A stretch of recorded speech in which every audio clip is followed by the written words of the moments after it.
To get the full course, visit www.zdub.com.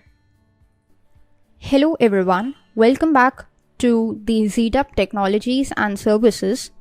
From this video onwards, we are going to start our Linux tutorials. So these tutorials are specially designed for the Linux operating system, and in this tutorials we would be covering all the basics of the Linux, and then we would be moving on to the advanced topics. So each and everything that you must know about Linux, from its basic concepts to the installation on your PC using virtual machines, using all the commands, it would be explained in this tutorial. So no matter if you're a beginner or if you're having some knowledge of Linux, whatever your background is, you can still go with these tutorials. So let us start by a basic concept that what is an operating system. According to Wikipedia, an operating system is an interface between a computer user and the computer hardware. It is a software that performs all the basic tasks such as file management, memory management, process management, handling input and output, controlling peripherals such as printers, disks, etc. So basically, operating system is the soul of a computer. And we have the different types of operating systems available in the market. Out of these, the major operating systems are Unix, Linux, Windows, and Mac operating system. Unix is a multitasking, multi-user operating system that was designed in the AT and T Bell laboratories by Ken Thompson, Dennis Ritchie, and others. Initially, it was released in the year 1971, and it is written using the C and other assembly languages. Next, we have Linux, whose tutorials we are going to cover. Linux is also an open source, Unix-like operating system that is based on a Linux kernel. It was first released in the year 1991, and it is designed by Linus Torvalds. It is typically packed in a Linux distribution. Also, it is written in C and assembly language. One of the most popular operating system nowadays among the common masses is the Microsoft Windows, or commonly referred to as Windows, which is a proprietary graphical user interface operating system. It is developed and marketed by Microsoft. It was released in the year 1985 and is written in a variety of languages, which include C++, assembly language, JavaScript, Visual Basic, and C. The latest operating system that we have is known as the Mac operating system. That is a series of proprietary graphical operating systems developed and marketed by the Apple Inc. since the year 2001. It is from the family of Unix and Macintosh. So these are the major operating systems that are ruling the market. Now let us just take a look at the history of Linux. So as I have already told you in its introduction, that Linux is an operating system that was developed in the year 1991 by Linus Torvalds himself. So what is its history? Its history is a simple one, that Linux is actually evolved from Unix itself. Linus Torvalds, who developed Linux, had an idea to improve the Unix operating system, and he suggested some improvements to the Unix designers, but he was rejected. So instead of suggesting the improvements, again, he decided to launch his own operating system that is open source and could be modified by the users as per their choice. So this is the history behind the birth of Linux, and it is one of the fastest growing operating system nowadays. It is used in every kind of devices, ranging from refrigerators, cars, car dashboards, phones, supercomputers, anything. So this is the power of Linux. Let us talk about the structure of Linux operating system. So in the diagram, you can see that it is a very simple structure. We have the applications using which the user can interact with the Linux operating system. And then there are shells which communicate with these applications and act as an intermediary between the applications and the Linux kernel. From this structure, there are two key takeaways that we have, that is the kernel and the shell.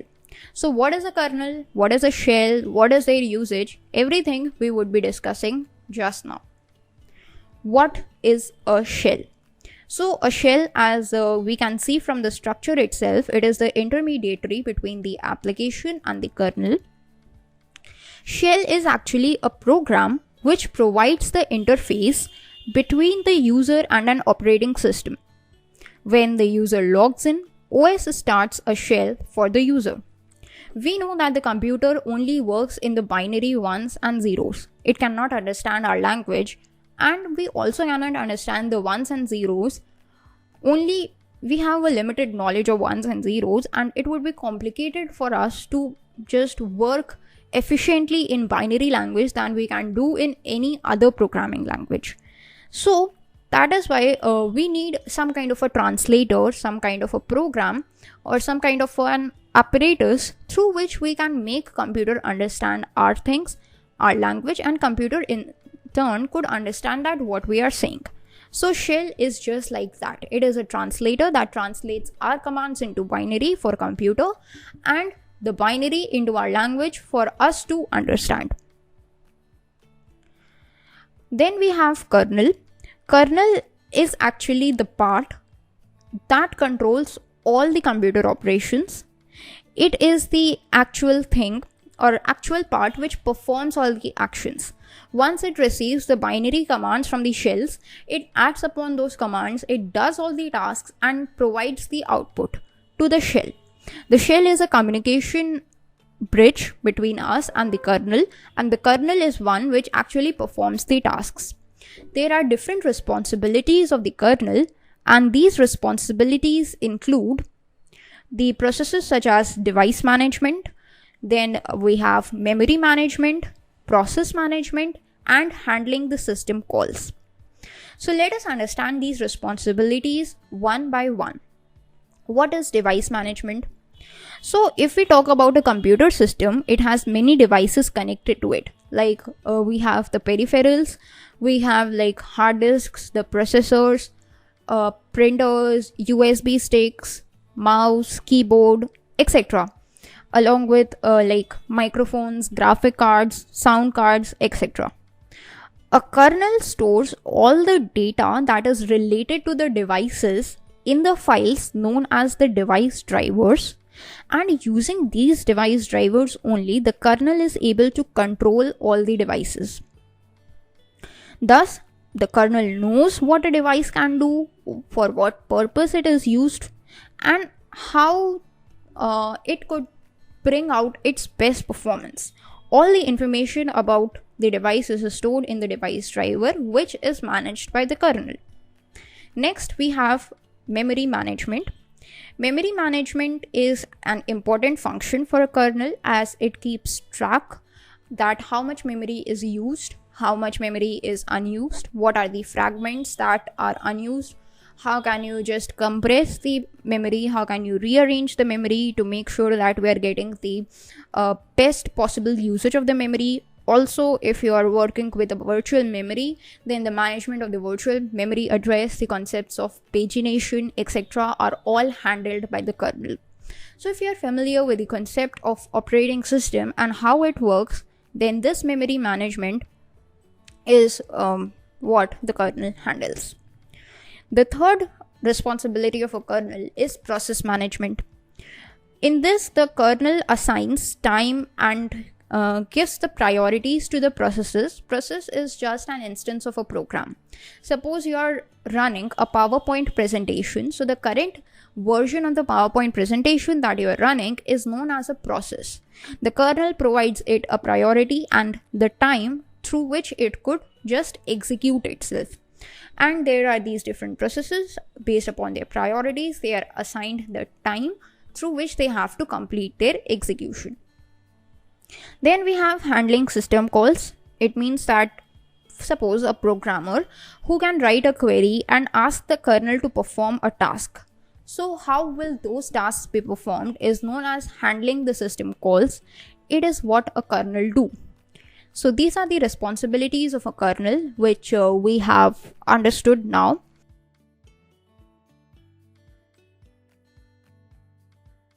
In this video, we are going to understand that what is the reason due to which we should use Linux. We all know that one of the most common operating systems used nowadays, especially in India, is Windows operating system. The reason being it is cheap, it is easily available, and it has a graphical user interface. However, if we talk about Linux, so there are various distributions of Linux which have a graphical user interface and the command user interface as well. So why should we use Linux and not any other operating system? Why are we covering these tutorials over Linux operating system and not any other?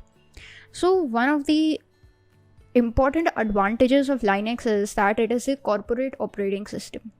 If you are trying to go and work with any corporate firm in the future, then it is a higher probability that you are going to find Linux based systems to work upon instead of like Windows or Mac or any other operating system.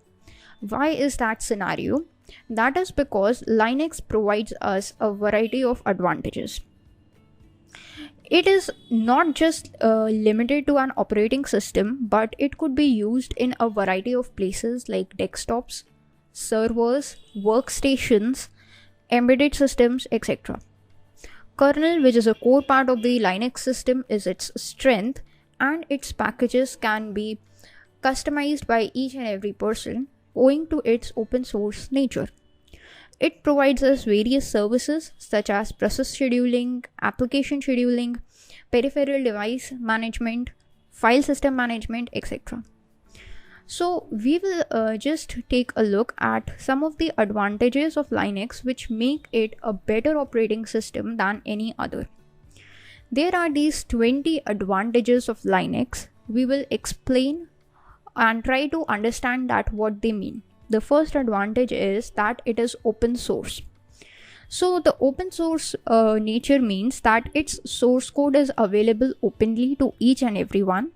You can download its source code, and if you have the required knowledge for programming, you can customize the way the Linux operating system works and looks for yourself. Also, you can distribute and make your version available to the public, highlighting what changes you have done. So it is pretty easy to work with, especially with the programmers. Second advantage is its security. It is one of the main reasons that it is one of the favorable operations or favorable options to be used as an operating system in various corporate firms. It is not completely safe, but it is less vulnerable than other operating system. Admin has better control over the applications, over the users in Linux than any other operating system. And another advantage is that the Linux systems do not require any of the antivirus programs to work. You can omit installation of any of the antivirus programs in Linux. It is free to use, that's the third advantage. And I think it is the biggest advantage that you can download it. There is no need to buy a license. Then you can, owing to its open source nature, customize it according to yourself, which is not possible with any other operating system. Another advantage is that Linux is light in weight. The requirements for running Linux is much less than any other operating system. That is why mostly what people do is they purchase any other operating system, and using virtual machines they just run Linux on their machine. This is exactly what we are going to do in our tutorial course, and I will teach you how to do it later on. Mostly the Linux distributions require 128 MB of RAM, which is negligible. Stable. It is more stable than other operating system. It does not require to reboot the system to maintain the levels of performance, and it has very much good processing speed. Rarely you see the cases of Linux operating system hanging up. It provides better performance over the different networks as compared to other operating system, and can handle multiple users simultaneously. Linux is also flexible. It can be used in different places like desktop applications, server applications, embedded systems, etc. The software updates are fully controlled by users in Linux operating system rather than in other operating systems such as Windows. You can yourself select that which are the updates you want to install into your system and which you want to omit. Distros or the distributions. So Linux have different distros which we will learn about later on, but they are like Ubuntu, Fedora, Debian, Linux Mint, Arch Linux, etc. So whichever you think suits best to your needs, you can just install that particular distribution and use it.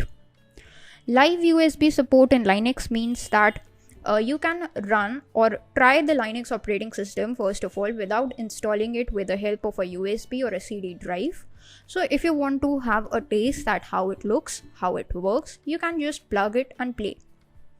It is a boon for programmers because it supports most of the programming languages such as C, C++, Java, Python, Ruby, etc.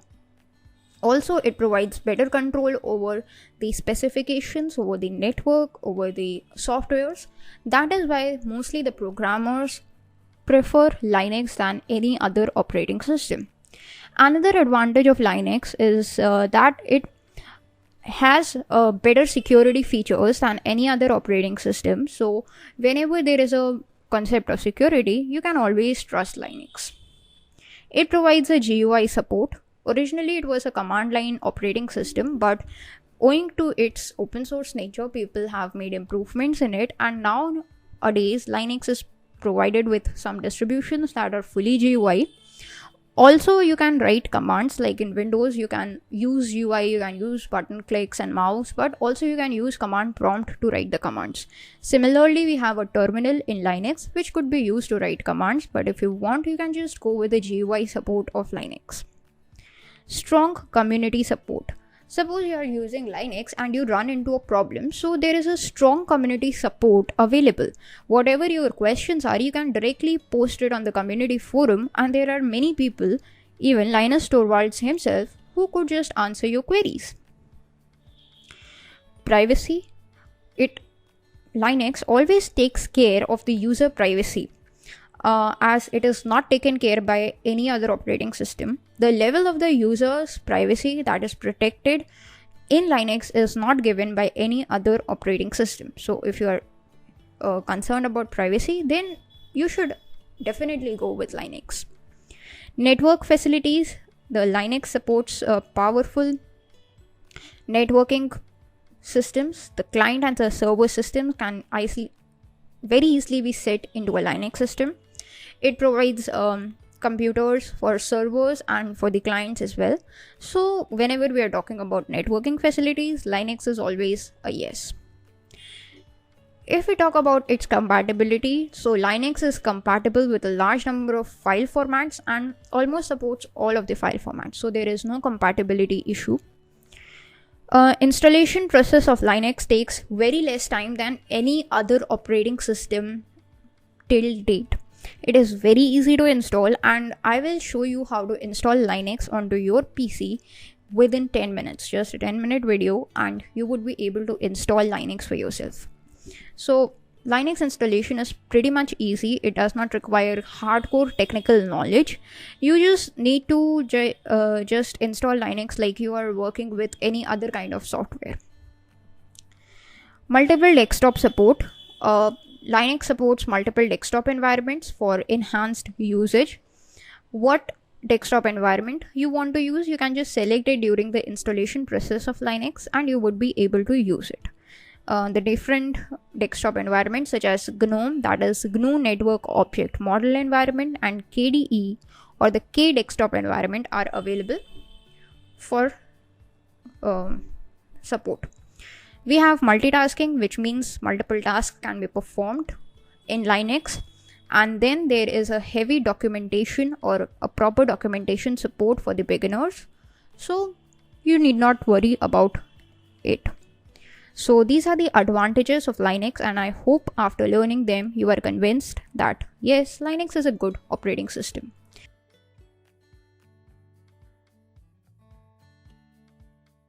In this video, we are going to discuss about the various Linux distributions or the Linux distros that are available for use in the Linux operating system.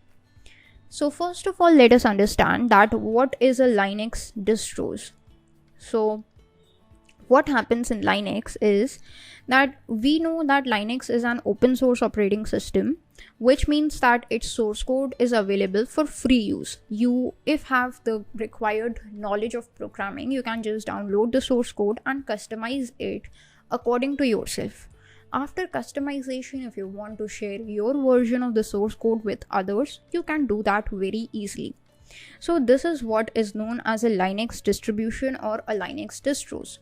Over the years since its launch in the year 1991, different people or organizations have taken up the source code of Linux and have improved it or customized it as per their needs and have launched it into the market. Now these different things or different versions of Linux are called the Linux distributions or the distros.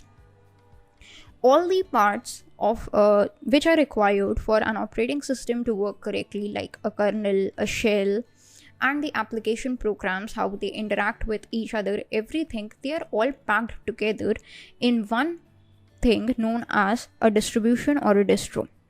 So you can just use any of the distribution that you require or that is suitable as per your needs, and then you would be able to use it. So on an average, there are 600 Linux distributors that provide different features. However, all of those distributions are not as popular as some of them.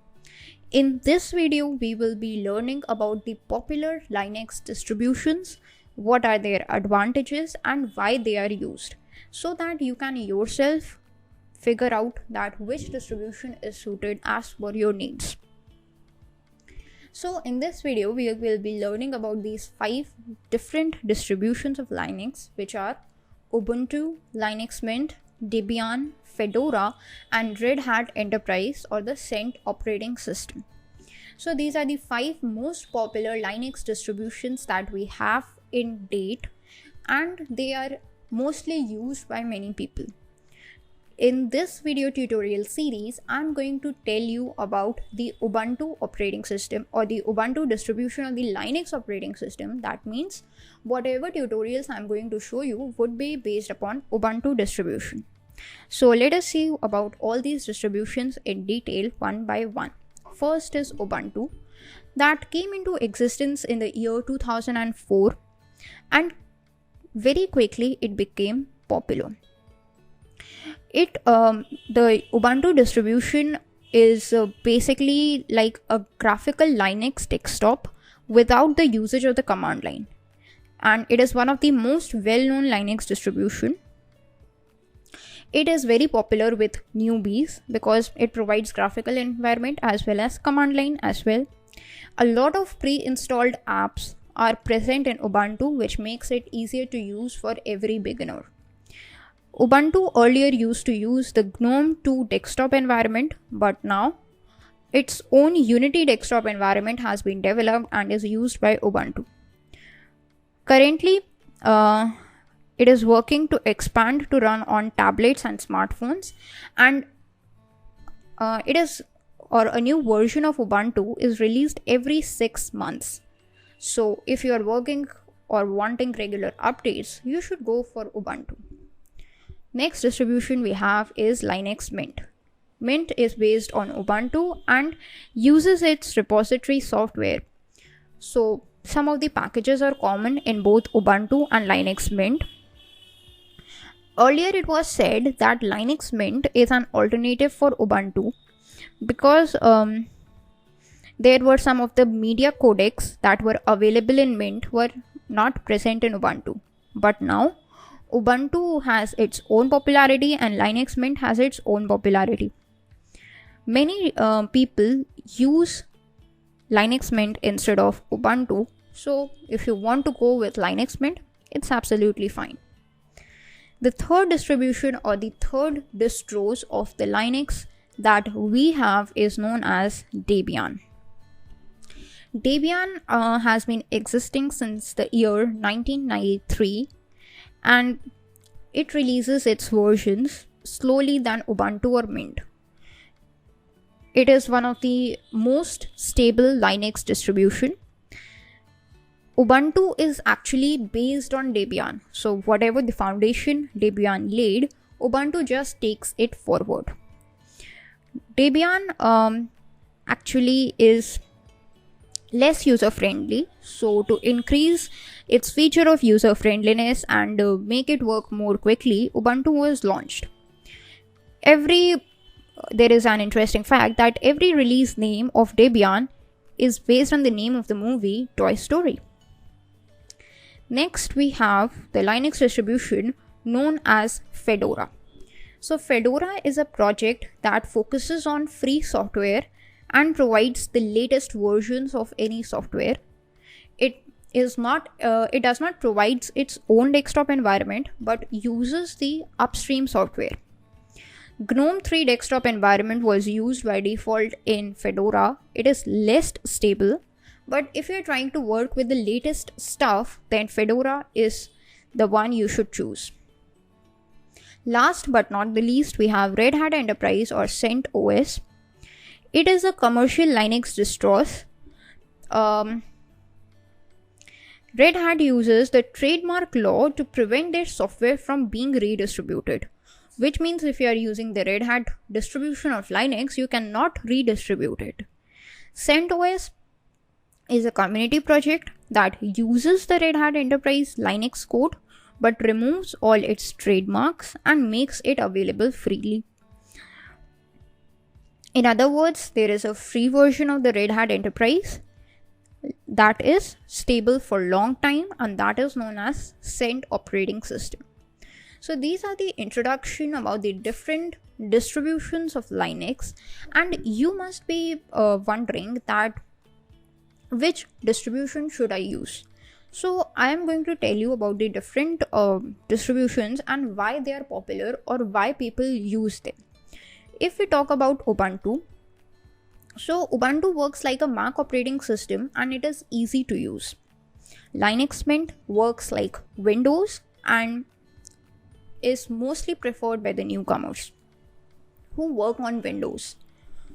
Debian, it provides stability,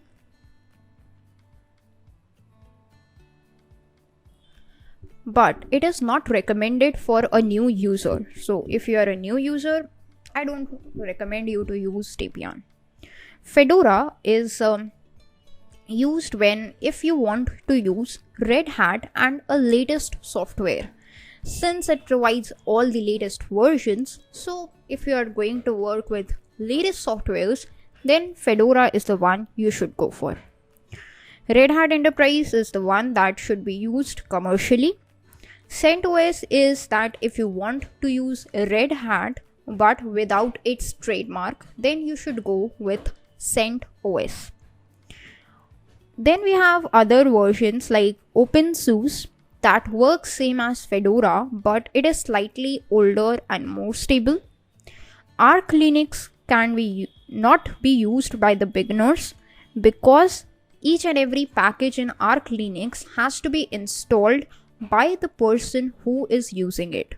So if you are a beginner, I won't recommend you to use Arch Linux and the software like Debian. So instead of these two distributions, you can just go with any one of them. So that's all in this video where we learned about the various Linux distributions. we compared them, and we tried to find out that which is the best distribution as per our needs.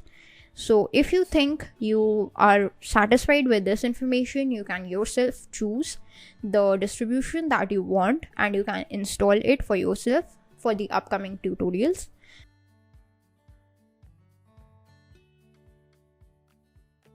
In this video, we are going to learn about the different types of Linux shells that are available. So if we talk about shells, we already know that shell is just like a translator that works between the kernel and the applications. Shell basically acts as an interface between the user and the kernel. So we have different types of shells that have been provided to us. The first shell we have is known as the Bourne shell, and in the brackets you can see that sh is written, so it is denoted as sh. If we talk about Bourne shell, it was written by Steve Bourne at the AT&T Bell Laboratories. It is the original Unix shell and it is faster and more preferred. However, the interactive features like the ability to recall previous commands or built-in arithmetic and logical expressions are not present in this Bourne shell. That's why its usage is limited. However, if we talk about the Solaris operating system, so the Bourne shell is the default shell for it. Next, we have a shell known as C shell and it is denoted by CSH. Bill Joy created this shell in the University of California at Berkeley. Some features such as command history, that is the ability to recall the Linux commands, are provided by it along with aliases. Other than that, some programming features like built-in arithmetic and C-like expression syntax are also provided by this C shell. That's why it's got its name, C shell. The third shell we have is the Korn shell, which is denoted by KSH. It gets its name after its founder, David Korn of AT&T Bell Laboratories. It is actually a superset of Bourne shell. It supports everything that the Bourne shell does, but includes some more features, some more interactive features like built-in arithmetic, C language like arrays, functions, string manipulations, etc. If we talk about its speed, so it is faster than the C shell and it is compatible with the script that is written in the C shell. Last but not the least, we have GNU Bourne Again shell. That is the shell that is denoted by the term bash. It is compatible to the Bourne shell and includes the features from the Korn shell, the Bourne shell, etc. It is the default shell of many distributions of Linux that are used nowadays. Now, if we talk about Bourne shell, so that is what it is, bash. Bash is how the GNU Bourne Again shell is denoted. So, we are going to learn more about it, such as which improvements it provides over the Bourne shell. It provides improvements of like command line editing. So once you have written a command, you can just recall that command and edit it and then execute it once again. So if you have made a spelling mistake or something like that while writing a very long command, you do not have to write it again. You can just recall it and edit it. You provide the Bourne shell provides you with the unlimited size of command history, which means you can recall the commands from any time. It is not time limited. Once you have written a command, you can recall it even after an year later. It provides a better job control. There are various jobs created by Linux while execution of the commands. So you can control those jobs very easily using the bash. It facilitates with the shell functions and aliases. So yeah, it provides the interactive features such as aliases and other shell functions. Apart from that, it also supports indexed arrays of unlimited size. Means you can create arrays with no size limit in the bash. Apart from that, integer arithmetic in any base, that is from binary to base 64, it is all supported by the bash, which further adds to its interactiveness. Now, what are the features of the bash operating system or the bash shell that make it different from the other shells? There are different bash features such as the shell syntax. The shell syntax actually contains the shell operations, shell quoting, shell comments, etc. They are the basic operations that can be performed over a shell, such as quoting allows us to remove the special meaning from the characters, and comments are used to specify some information about what we have done. All these things are supported by bash itself. Shell commands are the commands that can be executed on a particular shell. They can be simple commands, they could be joined with one another, they could be some complex commands, or basically whatever you want to do in a shell, you can just do it with the help of commands. Then we have shell functions.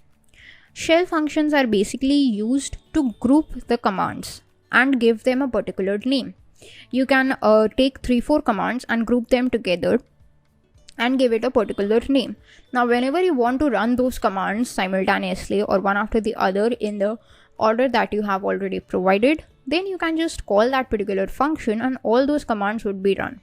So it helps you save time, it helps you to reuse your code, and that is what the concept of shell functions is. Next, we have shell parameters. So basically, parameter stores a value, and it could be anything, whether a string, a character, a number, anything, and this value is provided to a particular function or to a particular program or to a particular script. Then using this parameter or this data, the operation is executed and the desired result is generated. Shell expansion is a technique that is used by the GNU Bourne Again shell or bash to expand the parameters. Like, expansion is performed on the command line after the input that we have taken has been splitted into tokens.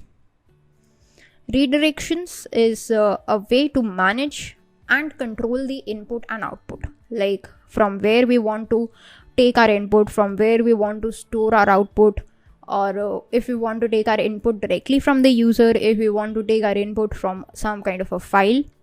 Also, using output, we can specify that whether you want to show the output into the command line or the terminal in Linux, or if you want to just redirect your output into the file.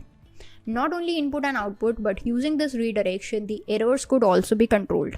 Like, if you want to just store your errors in a file, or you want to show the error message on the command terminal itself. So this is what purpose redirections are used. Then we have command execution, which is used to decide that how the system will react when we execute a command. So a command is basically a built-in feature or a built-in keyword in Linux. We can just write anything that has a predefined meaning to Linux, and when we execute it, the particular operation associated with that particular command is run by Linux itself. Then we have shell script. So what is a shell script? It is just like a text file that has some of the shell commands. And when you just try to execute the shell script, then all the commands written in it are executed one by one, and in whichever form they are written, in whichever sequence they are written, they are executed. Bash reads and executes the command, and when all those commands are executed, the bash exists. So that's all you need to know about the bash or the GNU Bourne Again shell. After learning about the shell, I'm sure you are able to understand that how it works and what are its different features. Also, I know that these features might be a little bit confusing for yourself. If you are confused, don't worry, because in the upcoming videos, we will learn each and every feature, we will see its practical applications. And when we see the practical applications, we will be easily able to differentiate that, okay, what is the actual working of Bash or how it works. So that's all for this video. In the next video, we will be comparing the Unix and the Linux operating systems, and then we will start with the installation.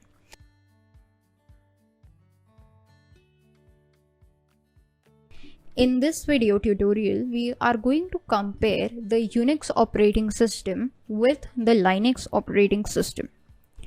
So the first question that must come to your mind is, why is there a need of comparing the Unix and the Linux operating systems? Well, there is a common notion, and some people think that Unix and Linux are synonyms, but that is not true. Many operating systems were developed to be like Unix because it is one of the oldest operating systems, but no other operating system gained the popularity as Linux did. Linux is the clone of Unix. It has similar features that as of Unix. Still, there are differences between the two. Before Linux and Windows operating system, the computer world was dominated by Unix. However, the name Unix is a copyrighted name. So there are different IT giants that only could use the Unix operating systems till date. They include IBM, HP, and Sun Solaris. So that is what Unix is. However, Linux, as we know, is open source, freely available operating system that could be customized by each and every one out there as per their choice, and could also be redistributed. So that is why we need to compare the two, so that the common notion that Linux and Unix are synonyms are removed. So for the comparison basis, what we have done is we have listed some of these criteria. There are actually 14 criteria on the basis of which we are going to compare the Unix and the Linux operating systems, and these 14 criteria are like this.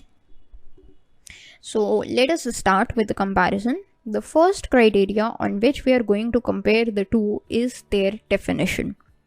If we talk about Linux, so Linux is an open source operating system that is freely available to everyone. Each and everyone could use it, could customize it, could redistribute it. Unix, on the other hand, could only be used by its copywriters or the people who have purchased it or have acquired its license. If we talk about the users or the number of users, so Linux, owing to its open source nature and freely available usage, it is available for everyone to use, so it is in great demand and it could be used in different places, whether it is a PC, a workstation, an embedded system, a specialized computer, everywhere. However, Unix, if we talk about Unix, it was mainly developed for servers, workstations, and the mainframe computers. If we talk about the usage of Unix, so Unix is used in, again, servers, workstations, and PCs, so it has a limited usage. Its scope is limited. However, Linux is used everywhere. That ranges from servers, PCs, smartphones, tablets, supercomputers, embedded systems, specialized computers, everywhere, which makes it to have a huge market for usage. If we talk about the cost, so Linux, we know, is freely available. Also, if we talk about the priced distributions of Linux, so they are cheaper than the Windows operating system. Unix, on the other hand, has the copyrighted vendors who decide that what is the cost of Unix operating system, so it is quite expensive. If we talk about development, so owing to the open source nature, Linux is developed by the sharing and the collaboration of the people all over the world. The developers from all over the world could come together and contribute in the development of Linux. Unix, however, was developed by AT&T Bell Laboratories and the various commercial vendors and NGOs, or the non-profit organizations. And if we talk about the developer of Linux, so Linus Torvalds was the one who developed Linux. Manufacturer. So on the basis of manufacturer, if we talk about Linux, the Linux kernel is developed by a community of developers from the different parts of the world. However, Linus Torvalds still oversees the things. Unix, however, has three distributions, that is IBM AIX, HP UX and Sun Solaris. Apple also uses Unix to make the OS X operating system. If we talk about the GUI, Linux is command based, but some distributions like Ubuntu provide a graphical user interface. GNOME and KDE are the most commonly used desktop environments for the GUI purposes. Unix initially was based on command, but the common desktop environment was created later on, and now most of the Unix distributions use GNOME itself. If we talk about interface, so the default interface or the default shell for Linux is the GNU Born Again shell, but there are some distributions that have their own interface. For Unix, the Bourne shell was used originally, but it is also compatible with others interfaces as well. If we talk about the support of the file system, so Linux supports more file systems than Unix. However, Unix, if we talk about it, so yeah, it supports lesser files than Linux. Coding, so Linux is the clone of Unix. It behaves like Unix, but it does not contain the code of Unix. It is based on Unix, it is its clone, but it is not Unix. Unix, different coding is present in it. It is developed by AT&T Bell Laboratories, so whatever the coding of Unix is, it is exclusive to them. If we talk about the operating system component, so Linux is just the kernel, it is not the whole operating system. However, when we are talking about its distribution, then it is packed together and distributed as a whole package. But actually, Linux is just the kernel, not the whole operating system. Unix, on the other hand, is the whole operating system, that is, it provides the complete package, which includes the kernel, the shell, everything that you require in a complete operating system is provided by Unix. If we talk about the security, so Linux provides higher security than Unix. Around 60 to 100 viruses have been listed in Linux till date, and security against them are provided by Linux. Unix is also highly secured. Around 120 viruses have been listed for Unix, and security is provided against them. So if we talk about data security, both Linux and Unix takes data security very seriously. Error detection and its removal, so this is a very important criteria. If we talk about Linux, since it is open source, so if any person discovers any kind of error, so that error or if it is any kind of threat that is experienced by any person all around the world, due to the strong community support and open source nature, that person can post that error online and can receive help from people all over the world. That is why error detection and its removal is a fast process. It is more reliable process in Linux than in Unix, because if a problem occurs in Unix, since it is a copyright software, so only the people working in that particular company or that are allowed to have access to such confidential information can work on the error and try to remove it. So if there is a thing that of error removal and detection, Linux is preferred over Unix. If we talk about some of the examples of Linux, so the examples are its different distributions, which we have already read about, such as Ubuntu, Red Hat Enterprise, Fedora, Linux Mint, Arch Linux, etc. If we talk about Unix, then its three copyrighted versions with IBM AIX, HP UX, and Sun Solaris are its three examples. So this is how we can compare the two operating systems, Linux and Unix. And after learning about these comparison criteria, I hope you are able to make out that these both of them are not same. Linux is different and Unix is different. So people who think they are synonyms is actually not correct. Linux is open source while Unix is copyrighted.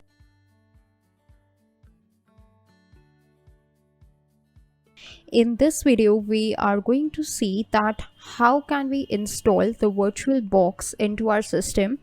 In this video, basically we will see about the installation of Linux. So before installing Linux into our system, if you are having any kind of other operating system, then you need to install a virtual machine. And VirtualBox is just that. It is developed by Oracle. That is Oracle Virtual Machine VirtualBox, that helps us to run different operating systems on a particular operating system. It could be installed on like Windows, Mac OS, etc. So to install VirtualBox, firstly you need to go to this website virtualbox.org and click on this blue button. Now you would be going to this downloads folder or this downloads page. Here you have to select your current operating system. If you are using Windows, you can select Windows hosts. If you are using Mac, you can select OS X. However, if you are using any of the Linux distributions, you can select the Linux distributions as well. So from here you need to select your current operating system, which is Windows in my case. So I have clicked on Windows hosts, and when you click on that, this kind of a file would be available for download. This is the VirtualBox file. So let us just save it. And now you can see it is around of 103 MBs and its download has started. So it is going to take a few seconds, and you have to wait for that much amount of time till it is installed or till it is downloaded, so that you can take further steps after that of installation the VirtualBox. So okay, now our downloading of the VirtualBox is complete. We can just go to the arrow button and click on show in folder, and here is our VirtualBox application being installed. We can just click on it and now it has to start its installation. We can just click on next from here. Then here are some of these settings. You do not need to change anything. Simply you can click on next. Here are these bunch of options with all these checkboxes which tell you that if you want a start menu icon, if you want to create a shortcut on your desktop, if you want to create a shortcut in the quick launch bar. So these are the basic options. If you want all of them, you can just check them and then click on next. If you want to change, you can change it. Then here there is a warning, but it is not going to affect you in any way. So you can click on yes, and then you can click on install. So you can see that the installation has started, and this is the status bar which will show you that how much installation is being done. It may take up to 2 to 3 minutes to install VirtualBox. So you have to wait for that much time until and unless the VirtualBox is installed onto your system.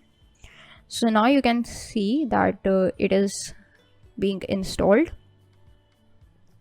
and it asks you for confirmation. You can click on install, that yes, I want to install it, and then you got to wait for a few seconds.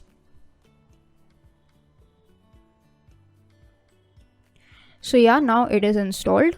If you want to start it, make sure this checkbox is checked, and then you can click on finish. So what happens is our checkbox of starting VirtualBox was checked, which means that VirtualBox would be automatically opened. So this is our VirtualBox that has been installed, and now it is being opened. This is what a VirtualBox looks like. It is a virtual machine that helps you to run different operating systems onto your PC. Right now I'm using the Windows operating system, but since I want to install Linux also, so that is why I have installed this VirtualBox, which is a virtual machine. So that's what I have done, and let's now see that how can we install Ubuntu. So into this VirtualBox, I want to use this Ubuntu, right? So I can just go and Google Ubuntu, and if you see, Ubuntu is a Linux distribution that is based on Debian, as we already know, and it is some of the information about Ubuntu that you can just find from Wikipedia very easily. So you can run, as you can see, that you can run Ubuntu on the computer alone or in a virtual machine as well. So that is exactly what we are going to do. We can just run Ubuntu on our virtual machine. That is why we have installed VirtualBox, right? So this is the first link, that is ubuntu.com. You can just go there. And here you can see this is the official website of Ubuntu. From here you can just go to this downloads option. So the first thing that you have in this downloads option, these are these bunch of options, and the first thing is Ubuntu desktop, that is 20.04 LTS. You can just click on it and you have to wait for a few seconds for the download to start. This will download an ISO file. This ISO file would be used in the VirtualBox to set up our virtual machine. So you can see it is a 2.6 GB file. I'm going to pause it because I have already downloaded it. Now once you have installed your ISO file, what we can do is we can just open up our VirtualBox once again, and now we would be able to associate our ISO file over here. So how can you do that? You can just click on new, and then you need to provide something. First of all is the name of your operating system. So the operating system we are going to use is Ubuntu. So we can simply write Ubuntu, and if you want you can write its version or whatever you want, but it really doesn't matter because it is what is going to be the name of your operating system with which you are going to refer to it. Then you can see by default its type is of Linux and the version is Ubuntu 64-bit. That's correct. You can click on next. Then you can specify that how much RAM it is going to hold. So 1024 MB, that's 1 GB is perfect. It's acceptable. You can click on next. This thing you can just click on create. Then again you can click on next, and create.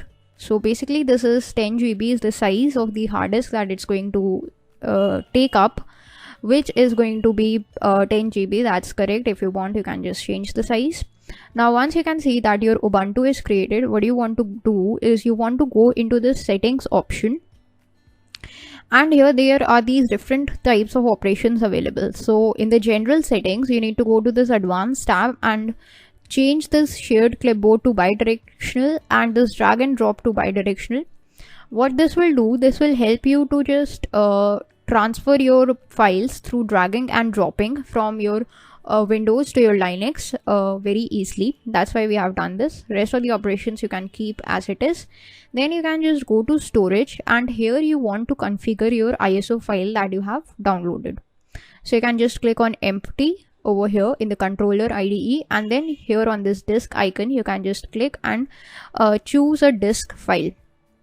So here you can just go to the place where your ISO file was present. Here in my case it is in download, so I can just click on it and click on open, and then you can click on OK. Now our ISO file is associated with it, and we can click on start. Now you can see that the Ubuntu installation has started. You can just again ignore those warnings, and it is going to take some time. Now here you have two options. Either you can just try Ubuntu or install Ubuntu. Try Ubuntu is because you can use plug and play, but if you want to install you can just click on this install Ubuntu option, and before that you need to select a language for yourself. So I'm going to go with English, but if you are comfortable with any of the languages that are listed over here you can just go with any one of them. Alright. Here you can select the keyboard layout, which is English US in this case, and then click on continue.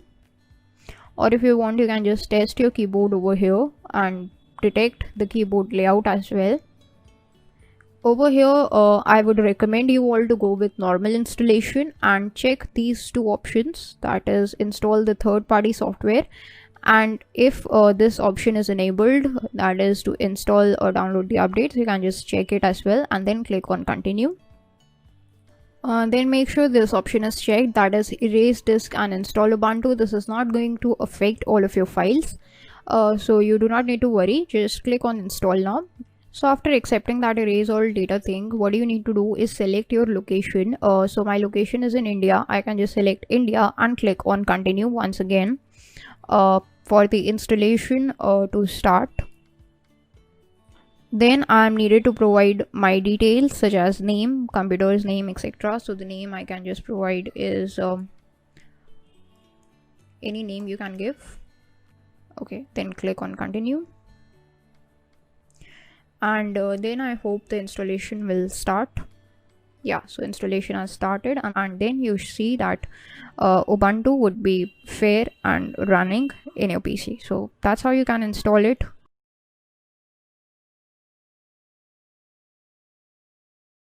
In this video, we are going to see that once you have installed a virtual machine such as VirtualBox onto your computer, and then you have installed a Linux distribution such as we did Ubuntu in our case, then how can you use it to write the commands or to perform any task? So first of all, what do you need to do is you need to go to this VirtualBox and you need to open it. So if you remember, then while installing VirtualBox, I just created a desktop icon or a desktop shortcut. That is why it was present on my desktop. Now you can see that I created a virtual machine called Ubuntu, which is just present over here. Now if you have multiple operating systems running on the VirtualBox, then there a list of operating systems should be present over here, which you can access anytime. So what you need to do is you need to just select that particular operating system which you want to start and click on this start button. Then you need to wait for a few seconds until and unless this machine starts. Okay, so you can see it is giving me restoring virtual machine. Why it is giving me this? Because earlier the previous running of this Ubuntu virtual machine, when I just switched it off, I didn't power it off, I just saved its state. So you can do that as well. I will show you in the upcoming videos that how can you do that. So right now I am in my terminal. The terminal is the place where you can write the commands of Linux and it would be running on your Ubuntu. But how do we get here? So you can just close it and I will show you. This is the home screen of our Ubuntu. You can see some of the apps are pre-installed like Firefox, then there is this files, some of the music apps, LibreOffice Writer, which is just like the Microsoft Word, etc. There are these different apps already installed, and we already read that this is one of the advantages, that you get most of the apps pre-installed. Also there is this kind of an icon where you just click on and you will get these multiple applications as well. From these applications you can just select any one of them and they would be up and running. There are these basic apps like calculators, calendars, etc. Also you can use this search box to just search anything you want. So if you want to open a terminal, you can just search for a terminal. You can see you are also getting games like Sudoku, some text editors, etc. So this is my terminal. I can just click on it and this terminal will start. You can see it is starting and my terminal has now started. So terminal is the place where you could just write the commands, and you can see this is the dollar prompt. So the dollar sign is written over here by default, which means that dollar is the default prompt of this particular terminal. Right now let us see that what commands we can write or how can we write the commands. So the first command that I'm going to tell you is pwd. This command stands for present working directory or print the working directory. So wherever your home directory is in an Ubuntu or in Linux, it would be printed. And if you press enter, you see /home/virtual, which means currently I am in this path. This is my path where I am present currently, and whatever stuff I do, it would be executed over here only. Okay, so this is how it works. You can just type a command and press enter and that command would be executed, and this is where you will be getting the output. Okay, then again we are getting a dollar prompt, so this means we can again write a command. So you have to make sure one thing, that whenever you are trying to write a command, you can just make sure that the dollar prompt is visible. Only then you would be able to write a command for yourself. Okay, so let us just see some more commands related to the directories or the folders itself. The thing that is called a folder in a Windows operating system is known as a directory in Linux. So if you are hearing this word directory often from me, then don't get confused. It just means to a folder. Okay, so let us see that we are currently in this path. So if you want to see that how many folders are present or how many files are present in this particular path, what you can do is you can just use ls. So ls is a command that stands for listing, and when you execute this, it would list all the folders and all the files that are present in the present directory or in which directory you are, and you just press enter. You can see I'm getting these bunch of options, which means okay, these are all the directories present. If you want to know that what type of things these are, means these are folders or these are files or whatever it is, so how can you go with it? You can just write ls, put a space and write -l. So this -l is actually called an option or a switch of a command. ls is the command, and when you write this -l, or there are a bunch of options available with a particular command, so if you just use anything, then what happens is this command's behavior is altered somewhat. Like over here, if we just press enter, you can see that when we used just ls, we got this kind of an output, but when we used ls -l, we got this kind of output. So you can see that we have got a bunch of information about this. This all information is having a different meaning, which I will explain later on, but for now you can remember that here you can see that all the first letters are D in all these cases, which means that these all are directories or folders in Linux. So whenever you want to check the type of the file, you can just write lsl, and if it is written D, then you can see that okay, these are all the folders. Okay, now suppose you want to go to a particular folder, such as you want to go to documents folder, then how can you go that? That is, how can you navigate from one folder to another? So for this purpose, we have a command called cd. So you need to write cd, which stands for change directory. That means you are trying to change your folder. Then put a space, and then you need to write the name of the folder to which you want to change. But you need to remember one thing, that to whichever folder you want to change, you need to provide its full path. If it is in a different location, but since my folder, which is the documents folder, is itself present in my working directory, in whichever directory I want to work, so I can simply write its name. So I'm going to write documents, and then you can press enter, and now you will see that after this VirtualBox and this colon, we are getting this tilde sign / document sign. So this means that we are in the documents folder right now. If you just want to cross check it, you can do that by just using this pwd, that is our present working directory once again, and you can see that we are in home virtual. This was our original path, that is our home directory, and then you can just see that /documents is also written, which means currently we are in the documents folder of our home directory.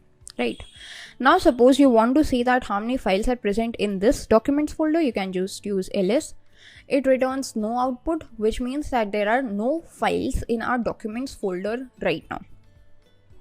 So let's just go back to our original working directory, and that is just one step above our documents folder. So how can you do that? There are multiple ways. One is you can just press cd, put a space and a / like this, and then you would be back into your home directory. You can just check it by pressing pwd, and you can see that actually you are not in your home directory but into this /, which means in the root directory. This / refers to this root directory. Okay, so if you want to go to the home directory once again, what you can do is you can just copy this thing. You can select it, right click and press copy, and then you can just press cd, put a space, and then right click and paste. Then you can see again your sign has changed to tilde, which means now again you are in your home directory.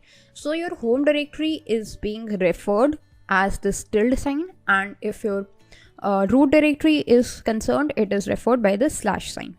Now if you again want to check your present working directory, then you are in present working directory, right? So that's how you can just move between the various directories or between the folders. That is the usage of these different types of commands.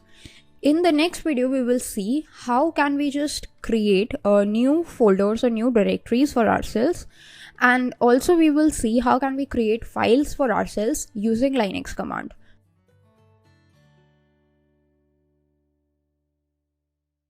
In the previous video, we saw a brief introduction about some of the commands which helped us to understand the present working directory concept, the concept of home directory, root directories, how can we identify them, how can we identify that currently we are dealing with a directory or which type of folder it is, all. Then also we see how can we switch between the directories using the cd command, right? In this video, we are just going to explore more into the fields of the directories, that is how can we create a directory, how can we remove a directory, or understand more and more about the concepts of the directories. Why? Because an important concept that is used in Linux is whatever the things in Linux are, they are actually considered as a directory. Like all the users who are logged in into a Linux system or who are registered, their information is stored in the form of a directory or in the form of files which are stored in folders. If you just try to connect any of the peripheral devices, their device drivers are all stored in folders. And basically all of the major functions of a kernel, that all the requirements or the responsibilities of a kernel are, all that information is stored in a directory kind of a structure. So it is a hierarchical directory structure, and in this hierarchy at the top we have the root directory, which is bifurcated into several directories, each having its own specialized function, and then these directories are further bifurcated as per the requirements. So in order to explain you that concept, what we have done is we are currently in our root directory. If you just see, this is the slash sign, and I have already told you that this slash sign is used to refer to our root directory, right? So this is our root directory represented by this slash sign. Now if you just press ls over here, then what happens? Okay, so we are getting a list of all the things that are present in this root directory, right? Now what happens if I just try to find its type by using ls -l, then you can see I'm getting these of different types. Like I'm getting the first letter as L, I'm getting the first letter as T, and in some places I'm getting a dash as the first letter, or the hyphen, whatever you want to say to it. So what does this mean? It means that these are the different types of files available. There are folders in it, there are these kind of normal files in it, and a variety of other stuff. But if you remember something, the home directory is also present over here, right? So if you want to just go to this home directory, you can just go here by pressing cd, put a space and write home, and then press enter. So you can see right now we are in slash home. Now if I use ls again in home, then you can see there is only one directory, that is known as the virtual directory. Why? Because currently in this particular Ubuntu Linux, I am only the registered user and my username is virtual.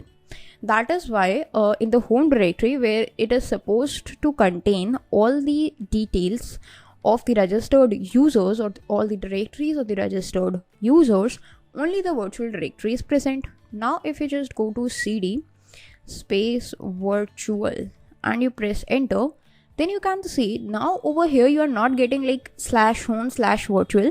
Instead of this you are getting a tilde sign, because this is your present working directory or the home directory, right? So you can just check your present working directory, which is nothing but your home directory.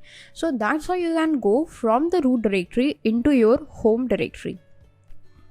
Now currently we are in our home directory. Let us see that how can we make a folder for ourselves. But first of all, let us use ls to list all of our folders that are present. So these all folders are present.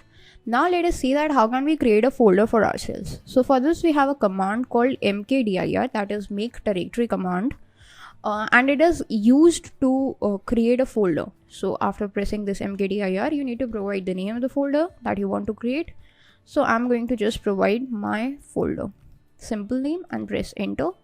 Then you see nothing, no message is there. You can just press ls and you see that my folder is present over here, right? So this means that yeah, we have created a folder for ourselves. Now let us just go into this folder and see what all things we can do inside this folder. But what we can do is, you can see this whole terminal is got messed up.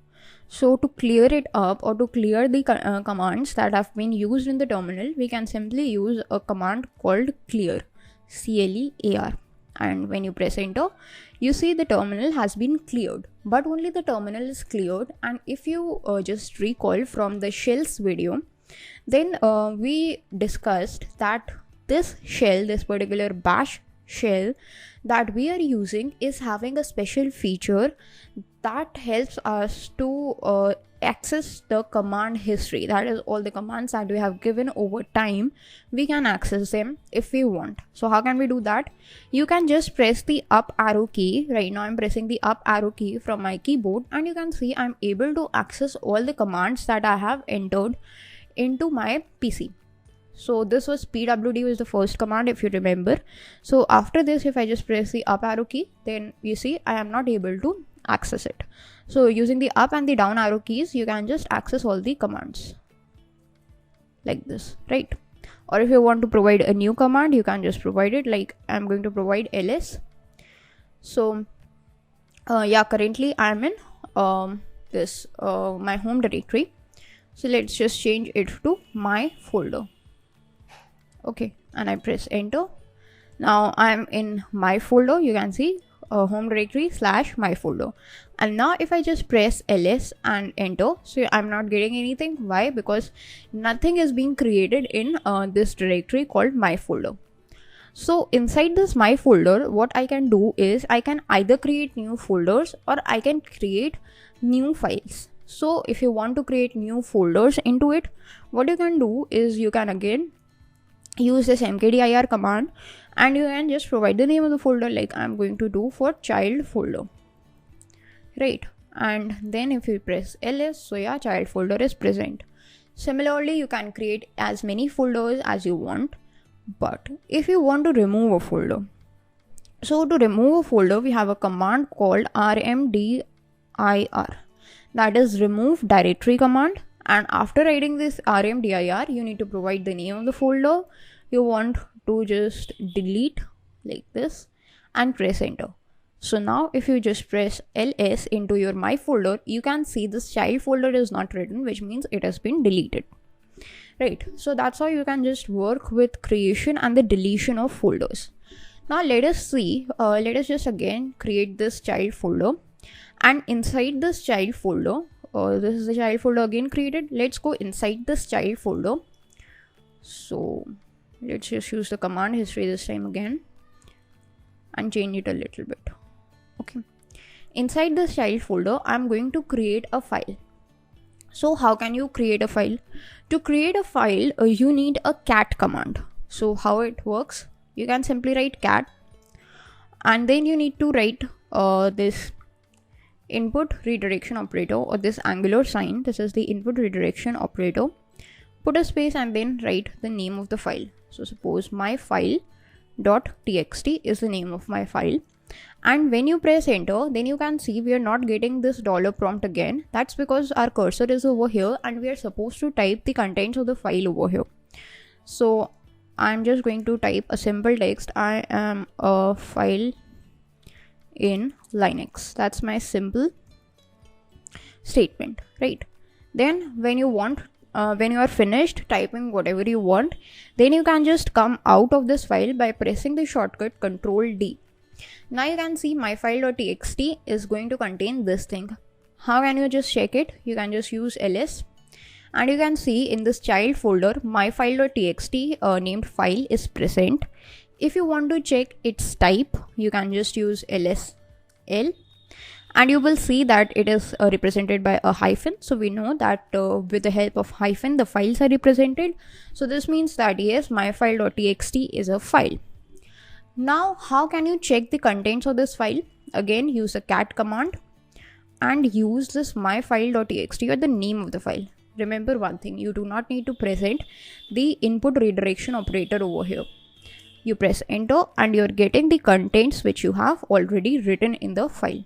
So that's all for this video, in which we learned about the folders and files.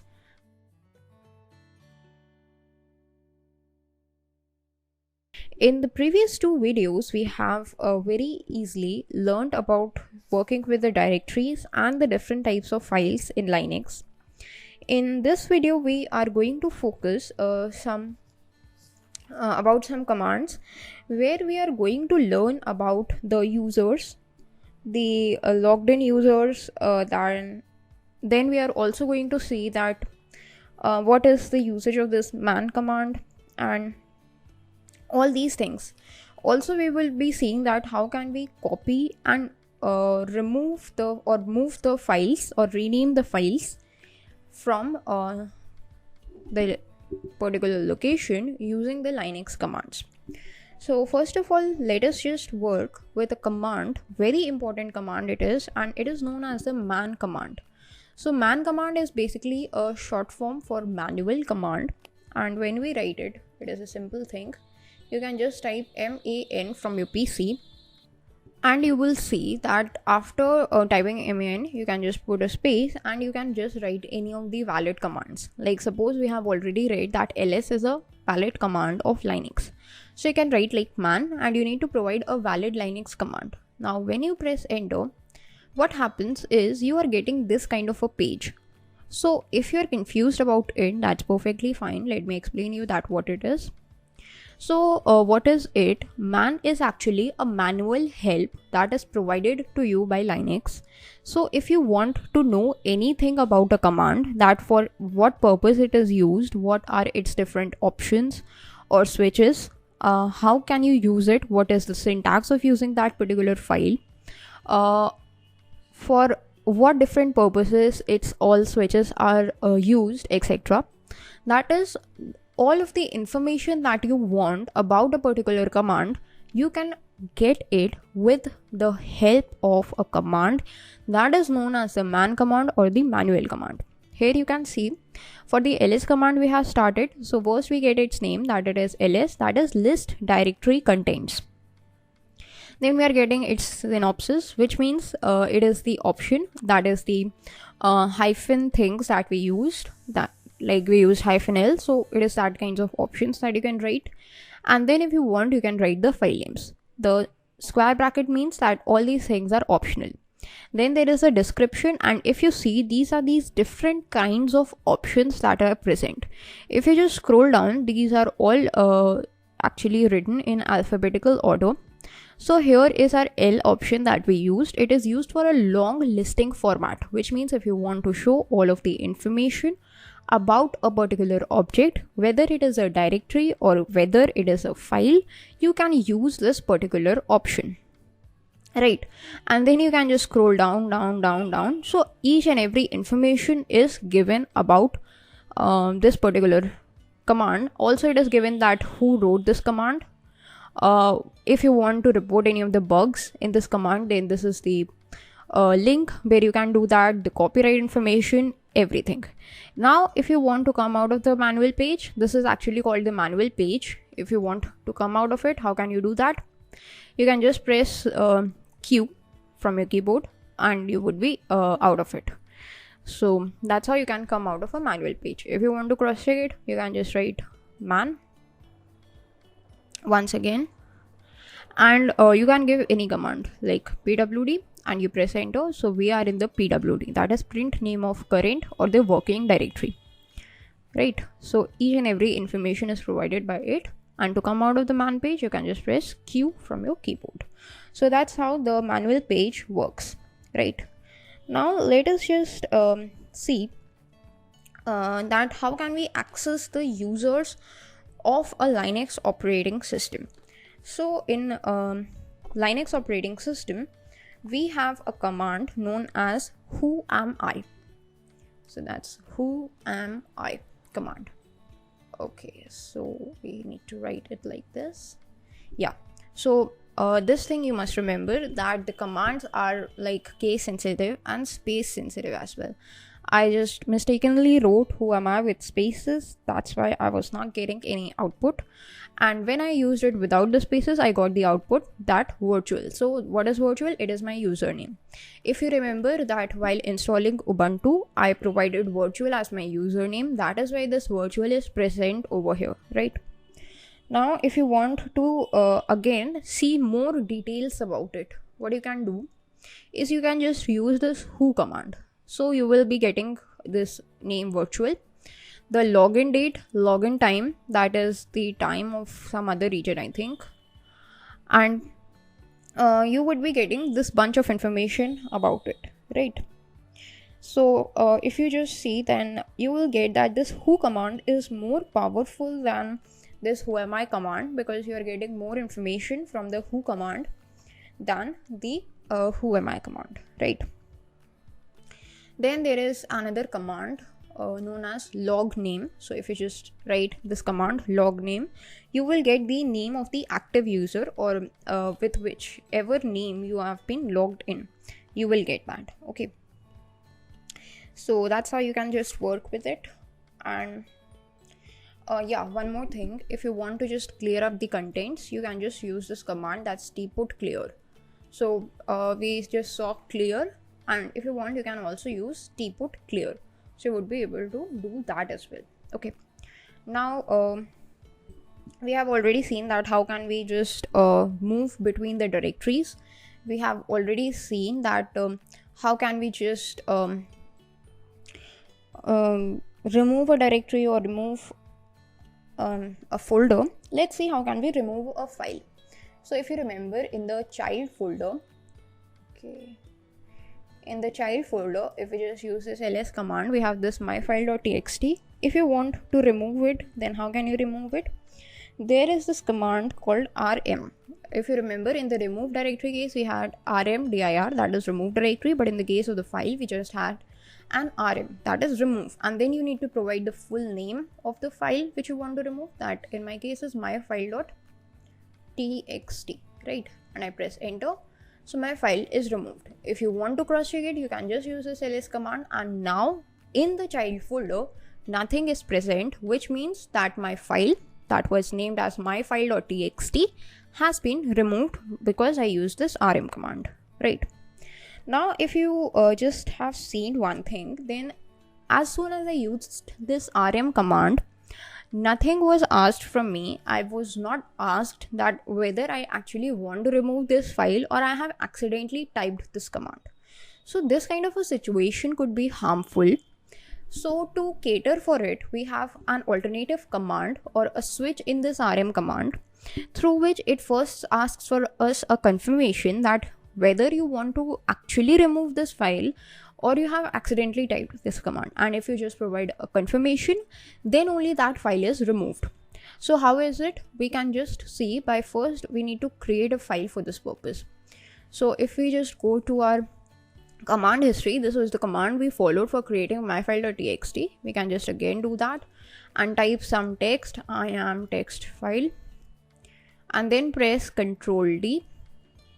So this file is created. If you want to see its contents, you can just use cat myfile.txt. So this is its contents, right? And if you list it, so now myfile.txt is again present. Now if you want to remove it with a confirmation, then again you need to use the rm command, but now along with the rm command you need to use an I switch or an I option, that is -i. And then you need to provide the name of your file, which is nothing but myfile.txt. Now if I press enter, I'm getting a message, or you can say a warning from Linux, that you want to remove a regular file called myfile.txt, and you can respond to it by typing yes or no. So you can press Y for yes and N for no. I want to remove it, so I can press Y, and now my file is removed. If you just use ls again, So now no file is there. If I had pressed N over there, then my file would not have been removed. So that is how you can just use this remove thing for a confirmation. Now this is how you can just remove the files, and these are some of the basic operations. In the next video, we will see how can we just copy and rename the file or move the files from one location to another.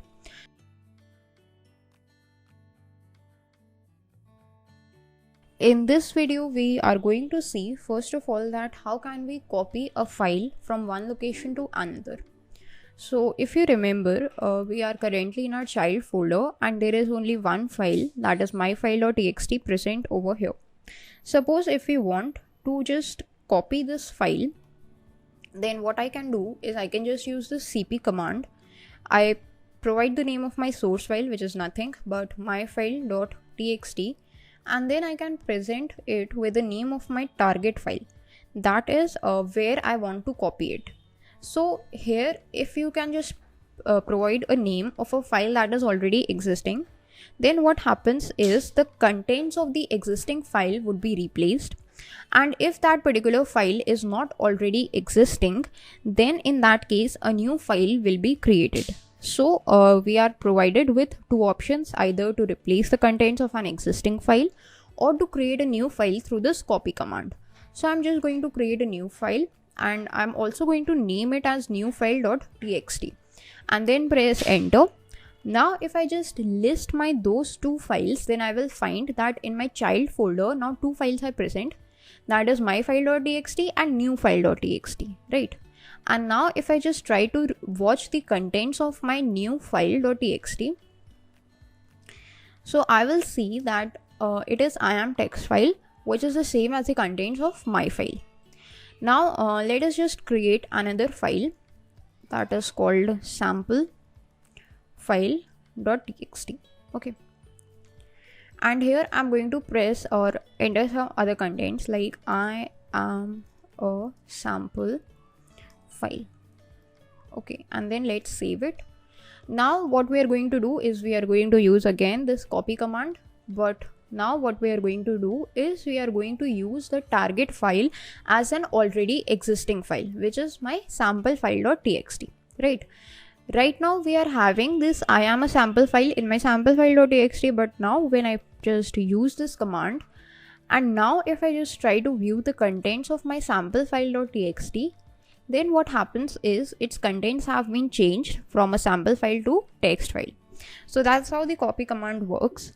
And this copy command actually works right now because both the files are in the same directory, that is in my folders, and inside the my folder we have a child folder. But what happens if you want to communicate interdirectorially, or if you want to just communicate through different directories or between different directories, then what you can do? So in that case, let us just move one directory above, that is currently we are in our child folder, so we would be now moving to my folder.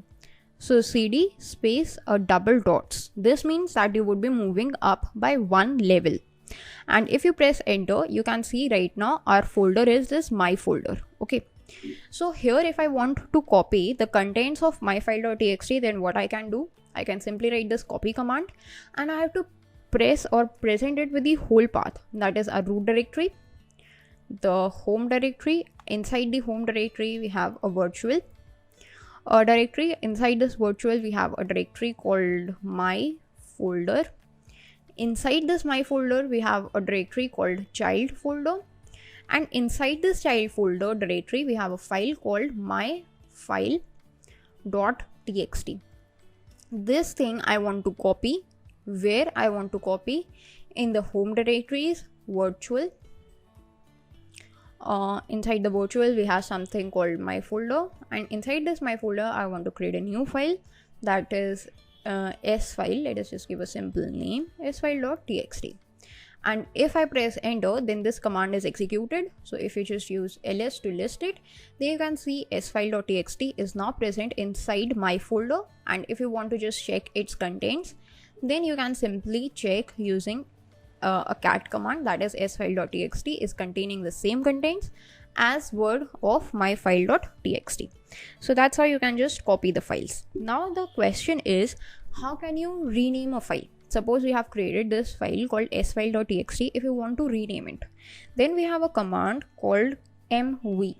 So basically this command could be used to either move the file or rename it. Basically what happens is, if we just see, this command actually creates a new file if it is not already existing, and moves the contents of the old file into the new file and deletes the original file.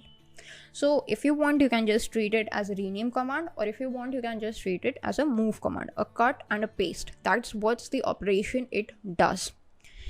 So let's see how can we work with it. It also works in the similar way as the copy command. First the source file, which is sfile.txt in my case, and I'm going to rename it to sample.txt. Right, now if I use ls, then you can see sfile.txt is not present in my folder, only the sample.txt is present. And if I just see its contents, that is the contents of my sample file, so sample.txt, so its contents are same as that of sfile.txt. So this is basically whatever purpose for you for which you want to use. Now if you are having this path thing, like if you want to move between different paths, then also you can use this whole path like we did in the copy command. So I'm not going to reiterate it. That's the same way that through which you can use it. Okay, now suppose we are in my folder right now, and there is this child folder. Inside this child folder 2 or 3 files are already present. Now if we just think that okay, we do not need child folder anymore, we want to delete it. So we know we have the command called rmdir child folder. Okay, and through this we can just remove it. But what happens when we just use this command is that fail to remove child folder because the directory is not empty. So this rmdir command can only be used to remove the directories which are empty or which do not have any files or folders in them. Then only they could be removed with the help of this rmdir command. So before removing any of the directories or any of the folders with the help of the rmdir command, you must always make sure that whatever directory you want to remove is empty. Now if you want to remove this child folder, you can go inside it and remove all the files from it, and you would be able to get it out. Now let us just go inside this child folder once again, and let's try to see a few things. Okay, so if I use this ls command, then I'm getting a listing of these 3 files. But if you want to sort them on the basis of the time at which they were created, you can use this option of t. So what will it do? It would sort them according to the time they were created. Sample file.txt was the latest file to be created, and before that this new file.txt was created, and the oldest file in our case in this child folder is my file.txt. So this is the sequence in which these 3 files have been created, and that's exactly what we have got over here. Next, if we just use at this long listing option, so we are getting these different kinds of information. Let's see what all information we are presented with. The first thing, that is this hyphen sign, we already know it tells us about the type. This means that these all 3 are files, so that's why we are getting hyphen. These 3 are called permissions. So this rw means you are getting the read write permissions, rw read write permission, and r means the read permission. This one represents that how many links are on that particular file. Since we have created no links, so by default we are getting the number as 1. Now this virtual is the owner of this file, that is which user created this file. So I was the user and my name is virtual, that is why I'm getting this name as virtual, since I created this file. Then this again virtual is written, which specifies the group of the file. This means that if this particular user is a part of any of the user group, then that group name would be listed. But since I am not a part of any of the groups, so what happens is my name, that is virtual only, is written over here. Then what happens is the next thing we get is the size of the file in bytes. So it is 16 bytes for these 3 files. Then we get the date and time at which the file was lastly modified. So it's October 19, October 19, October 19, and then finally we get the full name of the file along with its extension. So these are the three things these are all the things that I'm getting. Now you must be wondering one thing, that what is this RW, and R means. I have already told you it's read, write and read. So why are there three sets of permissions and not only one? So this is something we will cover up in the next video. We will be looking all about the permissions of the files in the next video.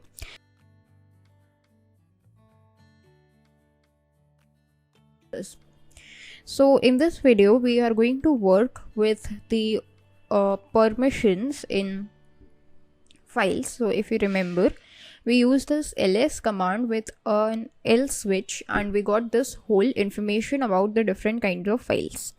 Now if you want information about only a particular file, then you can use this lsl command on that particular file. Now you can just call this command lsl, because that means that with the ls command you are using this else switch. So with this lsl command you can just specify the name of the file, suppose myfile.txt. Then what happens is we are getting the output of this file only. Okay, so let me explain you that what this whole field means. The first thing you know is the type of the file. Then we are having these three sets of permissions, right? The first is the read and the write permission, and then there is this hyphen. Then again we are having a read write permission, another hyphen, and then we are having the read permission only, that's represented by R, and then two hyphens. So what does this mean? Actually, when we are talking about permission, so the permissions are granted at three levels in Linux. The first permission set, that is this thing that you are seeing, RW and hyphen, this refers to the permissions of the owner. That is, whichever user has created this file, what permissions it has on these files. So it has the permission to read the file and to write in the file, right?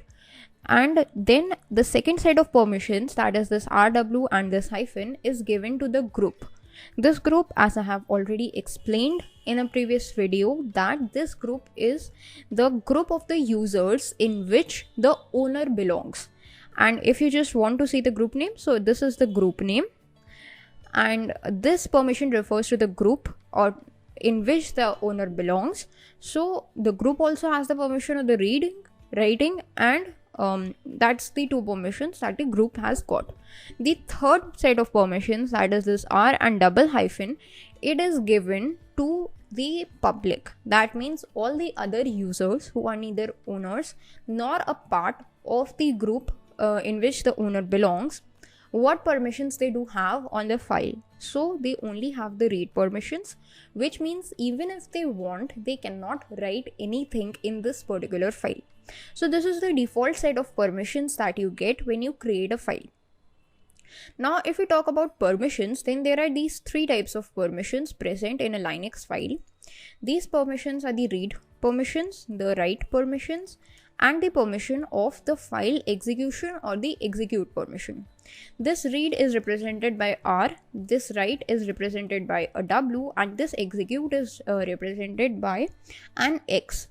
So if you just see, if anyone, either the owner, the group, or the public has these complete set of permissions, then it would be written something like this, RWX. Okay. If we just come back to our Linux, then you can see we are getting this RW and hyphen. That means that neither the owner, neither the group, nor the public is having this execute permission. They are only having the permission of reading and writing. If they had the execute permission, it would have been written RWX, RWX, and RWX like this. Okay, so this is about the permission. Now the question is, how can these permissions would be granted? So these are the default permissions that we are giving to any particular file. The execute permission, if it is concerned, it is not provided with a text file, because you cannot execute a text file. Generally, the execute permissions is supposed to be associated with a file called a shell script file. So what is a shell script? It is actually a special type of files that is a collection of the Linux commands or the shell commands, which you can organize together in a file, and you can execute that file. If you execute that file, whatever statements or whatever Linux commands are written into it, they would all be executed at once. So how can we execute it? We will see later on when we are talking about shell scripting. But right now, if we are concerned with a file, so let's see that how can we just provide permissions. So there is a command in Linux that is known as the chmod command that would help you to just change the permissions. So if you want, you can just go to the man page of chmod command and you would be able to see something about it. But if you don't want to see it, you can just quit it and I will tell you. So what happens is there are two modes or two ways through which the chmod command could provide the permissions or could change the permissions. The first one is the octal mode or the octal value or the octal number, and the second one is the symbolic mode. Okay, octal mode and the symbolic mode. So what happens in the octal mode is you need to provide an octal code to the particular file or for that particular either owner or either group or either public, and as per that octal number the permissions would be granted, right? So let's see that how it works. Let's just see the octal codes first. So these are the octal codes for the file permissions. If I can just zoom in. So here for the owner, if you want to provide a read permission, you need to give an octal code of 400. Then for a write permission, an octal code of 200, and for an execute permission, an octal code of 100 is used. So these are the different octal codes written. Suppose I want to use this octal code as 644. So what does this 644 means? There is only one bifurcation possible, that is 400 plus 200 plus 40 and plus 4. Right. So this bifurcation is possible, which means the set of the permissions I want to give is the read and the write permission for the owner. Then I don't want to give the execute permission. I only want to give the read permission to the group. And then I only want to give the read permission to the public. So this is the set of the permissions that would be represented if I just use this octal code as 644. So let's see it, that how is this used in our Linux. So what we can do is we can just write the command called chmod, put a space, then write the octal code.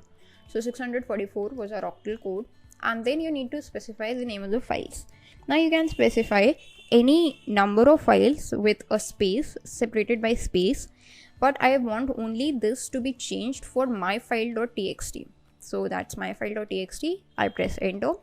Then if I use this long listing format, then you can see for this myfile.txt I'm getting these set of permissions, that is rw -r -r which is exactly what I wanted. Okay. Similarly, using this option only, you can just change multiple permissions. Like you can again use chmod, and this time the code I'm using is 755 again on myfile.txt. Right. So let's just use long listing. Now what I'm getting, all the three permissions, that is read, write and execute permission for the owner. For the group, I am getting the read and the execute permission, not the write permission. And for the public also, I am getting the read permission and the execute permission, not the write permission. So this is how you can work with the octal mode. Let's see how can we work with the symbolic mode. So what happens in the symbolic mode is we are getting these different kinds of symbols. U is for owner, G is for group, O for public, A for all, that means the owner, group and the public. If you want to assign a permission, you can just assign new set of permissions. If you want to add any permission, you can use this plus sign. And if you want to take away an already existing permission, you can use this minus sign. Okay. And an example I have written is chmod u plus x, which means to the owner we are giving an execute permission. So let's see how it works. We can just go back to our virtual machine.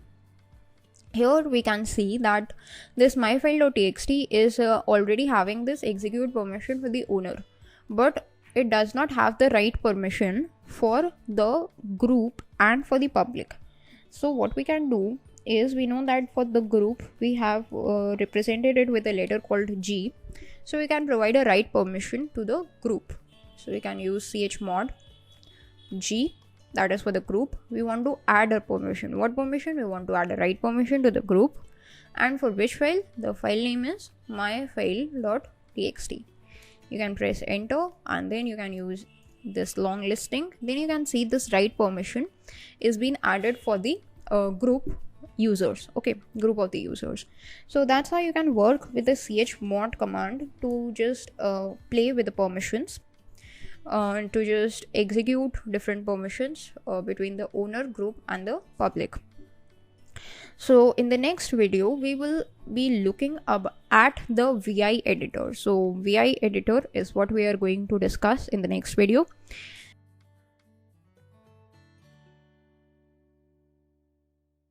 In this video we are going to see that how can we use the VI editor for ourselves in Linux. So the first question is that what is a VI editor?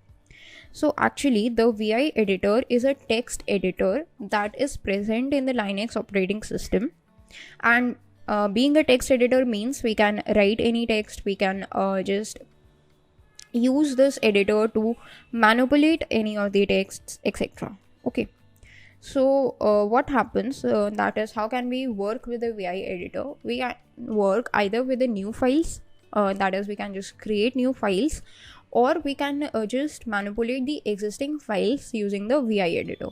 So first of all, let us see how can we manipulate an existing file using VI editor. So these are the three files that we are having. Let us manipulate this new file.txt using the VI editor. So how can you open a VI editor? You need to use this command, that is vi, then put a space, and then you need to specify the name of the file. If you are specifying a new file name, then a blank screen would be there. But if you are specifying an existing file name, then whatever the existing contents of the file is, they would be present in editor. They are available for editing. If you want, you can edit them, and if you want, you can just manipulate those contents. Okay, so as soon as I press enter, you can see I'm getting this I am text file, and all these tilde signs are written. And then at the very last line, I'm getting that it is the name of the file. What is the name of the file? How many lines it is containing? It is just containing 1 line and 16 characters. Okay, if you want, you can just count this characters, but I trust Linux. So what I can do is, as you can see, I can only able to use these arrow keys. Okay, so currently, as soon as you open the VI editor, you are in a mode of the VI editor known as the command mode. It only understands the commands. So if you want, you cannot specify any other thing in the VI editor. You can only specify the commands if you are in its command mode. Also, you can do all the changes in the command mode, but for that purpose you need to use or you need to remember these different commands. So I'm not going to use the command mode. There is another mode known as the insert mode of the VI editor, which we can use. So how can we use that? Once you have opened the VI editor in the command mode, simply press this I key from your keyboard, and then you will see that you are in the insert mode. Okay,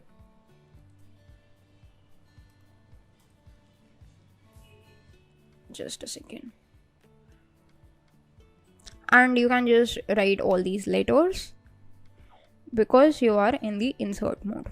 Okay, so you are able to work with them like this. Okay, so that's how it works. That's how you can just use this insert mode. And you can see that I'm making some changes. Now once you have made some of the changes, then what you can do is you come out of this insert mode. So for this purpose, you need to press escape. Then you need to press the colon sign. As soon as you press colon, you see that you are on the last line. So this mode, through the colon, you are coming to the last line mode. There are 3 modes in the VI editor: the command mode, the insert mode, and the last line mode. The command mode is the one in which the VI editor opens automatically. The insert mode is where you can just go by pressing I from your keyboard. If you want to come from the insert mode back to the command mode, you need to press escape from your keyboard. And then if you want to go to the last line mode, you can just press colon. Now there are two options available.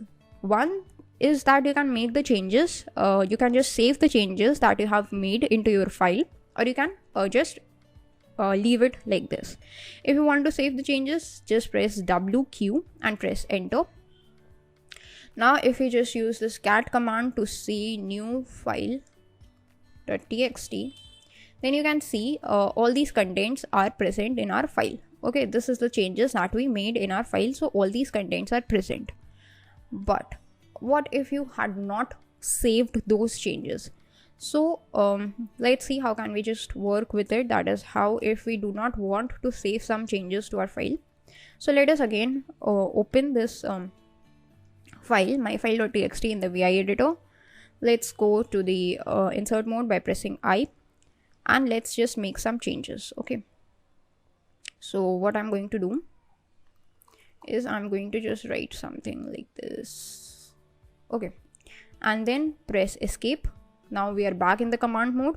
Press colon, so that we are back in the last line mode. Okay, now to make sure that you just quit the file without saving the changes, you can just press Q and this exclamation mark from your keyboard. That is colon, Q and exclamation mark, and none of your changes would be saved.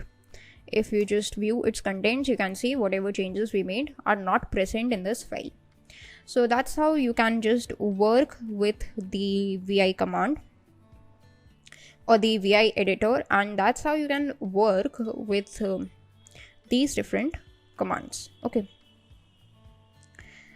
and there is one more mode, that if you want to save the file but you want to keep it open, like in these two methods, what happens is I just closed the file.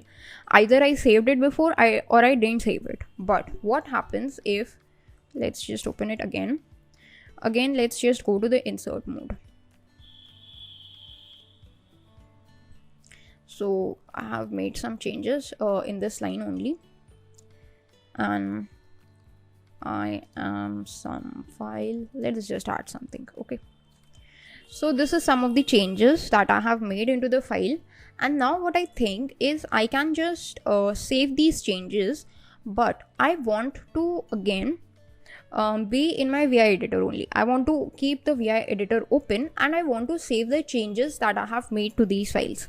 So for this purpose, what I can do is first come back to my command mode by pressing escape, then press colon to come to the last line mode, and then simply press W and enter. So what happens is the changes have been made to your files, and if you see, this last line is showing that 3 lines I have added.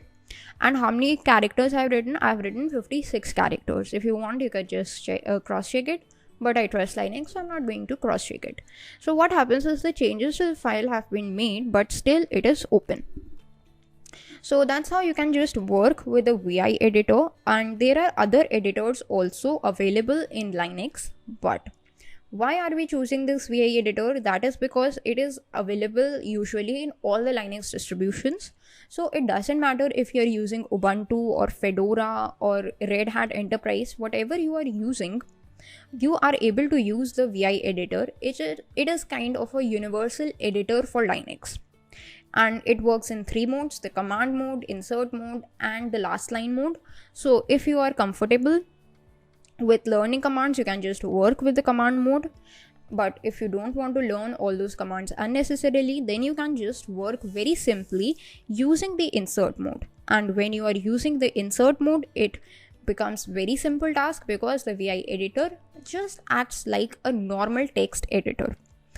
Also, if you want to edit the files, and especially if you're working with these scripts or these shell scripts, then this VI editor works in miraculous ways, because whenever you are working with these scripts, then it is bound that you could make some errors, and if you make some errors, then you can always correct them afterwards with the help of the VI editor. So these are these different advantages of using a VI editor. And That's all you need to know about the VI editor. And let's just go back to our last line mode and just quit the VI editor. Okay, so if you just want to cross check, you can just cross check this cat file, this new file, and you would be able to see its contents. Also, it doesn't matter, you can open any file in the VI editor that you want. Like you can just open myfile.txt as well, and then you can just make some changes into this file. I think myfile.txt was the one I made some changes to it. Yeah, so you can just quit it again and you can just see it. That's myfile.txt. So yeah, these are these three changes that I have made to this file. So that's how the VI editor works.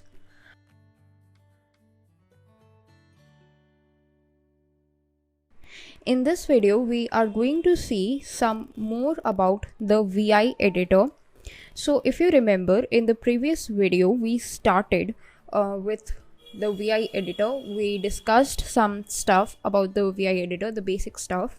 We saw that how can we just work with files in the VI editor. How can we just go into the insert mode and simply use the keyboards to do our task, to carry out some of the things. Okay, so in this video, what I'm going to tell you is, first of all, how to open a file in a read mode in VI editor.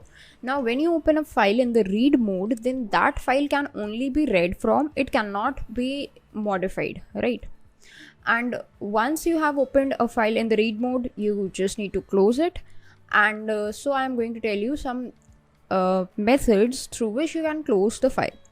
Now in the previous video, we saw some methods through which we can close a file, but in this video we are going to see some more methods. Okay, so let us start with our video.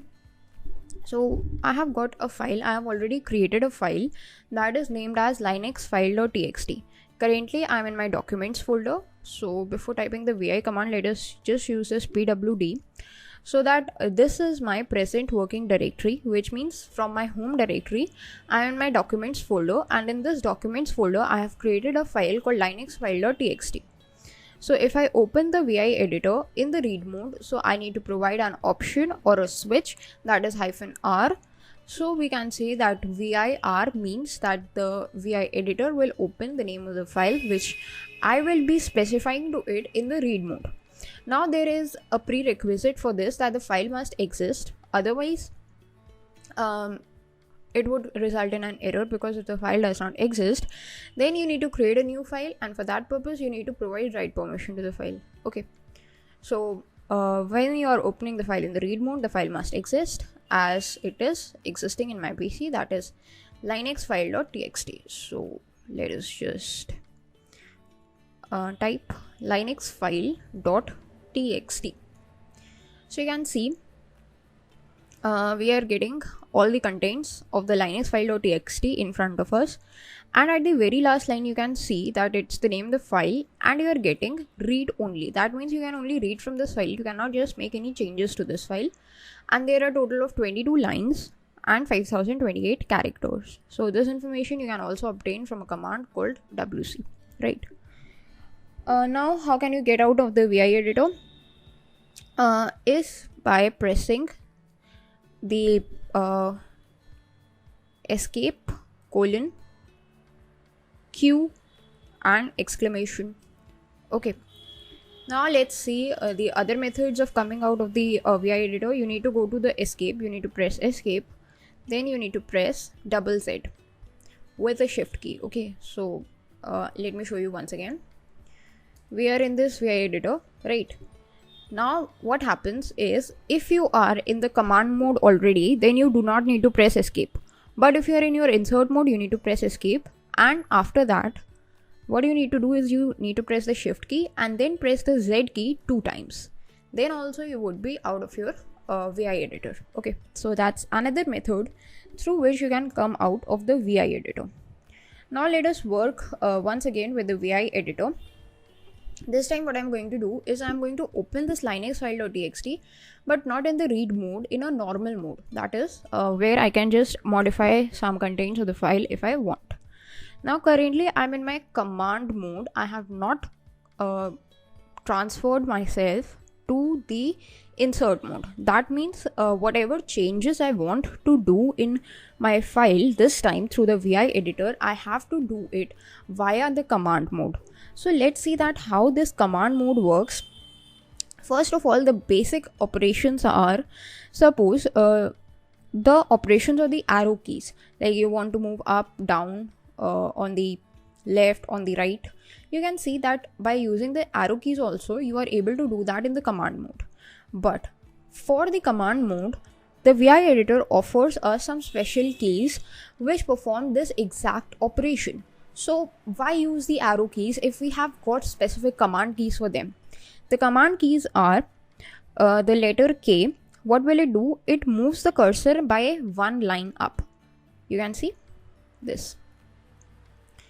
Now if you just see it once again, then it moves it by the line. Like if you see, the platform thing over here is a line.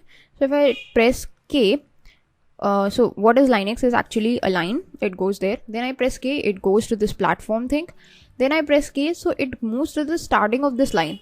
That is over here. The available is ending. So it moves by one line. Simply again I press K. So it moves to the starting of the next line. Okay. So the lines are recognized by the full stop or the question mark or whatever it is. Then if you want to move the cursor down by one line, you want to press the key called J. Just beside K, there is J. So you need to press it to move down towards the line. Then if you want to move to the left by one character position, you need to press the key H. Here you can see I'm moving to the left side. Okay. Like this. But if you want to move towards the right position, you need to press L. So these are the four keys used for the in substitution for the arrow keys in the command mode. Then there are other things that you must know for the VI editor. First of all is that it is a case sensitive. So whenever we are talking about commands and whenever I'm telling you about the commands, then it is a very important thing that you must remember that which commands are in small cases and which commands are in upper cases. Okay, like I just told you how to save a file in VI editor by pressing shift and double Z. That is why, because I pressed shift key, because it is like you need to press capital Z over there. Okay, so if you are pressing a shift and double Z, then only it would work if your caps lock key is turned off. But why I told you to press the shift key also, because generally we have our caps lock as off. So if I just simply press tell you to press the Z key 2 times, then it may result in no output or no action being performed, because it is a case sensitive thing. So that's the thing that you must remember every time. Okay, now let us just take a look at some of the commands of VI editor. First is, suppose you are in a particular line and you want to just move your cursor to the beginning of the line. So what you can do is you can simply press 0 from your keyboard. Then you can see our cursor got at the beginning of the line. Okay. Then there is another way. Let us just move in somewhere between the line. You need to press the OR symbol.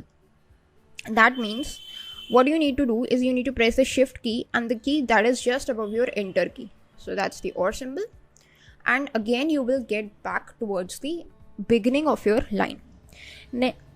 Next is that if you want to move yourself to the end of the line, you need to press the dollar symbol. That is, with the shift key you need to press the 4 key. So you would be transported to the end of the line. Okay. Suppose you are on a particular word. Suppose right now my cursor is in this operating word, and I move I want to move the position of my cursor to the next word. Then I can simply press W from my keyboard. Then you can see I am at the beginning of this word called system. Now if I want to move my cursor back to the previous word, for that purpose I want to press B from my keyboard. So if I press B, then I am at the beginning of operating again, that is the previous word. Now if you want to move the cursor to the beginning of the sentence in which your cursor is existing, then what you can do is you can press the parenthesis option or the parenthesis symbol. For that you need to press the shift key and the 9 key. Then you can see I am at the beginning of the sentence. And if you want to move to the beginning of the next sentence, then the shift key and the closing parenthesis. So you would be moved to the beginning of the next sentence. Right. Now the questions would not be taken into consideration over here, because you can see why I use Linux was written over here, but it was not taken into consideration because it is only dealing with sentences. This tells you that how smart Linux is. It is able to recognize that what is a sentence, what is a question, etc. Then suppose you want to move to the end of the word. So you can press shift E, that is a capital E. So whatever word you are in currently, you would move towards the end of it. Okay. So these are some of the VI editor commands. They are a bunch of more commands which we will see in the next video.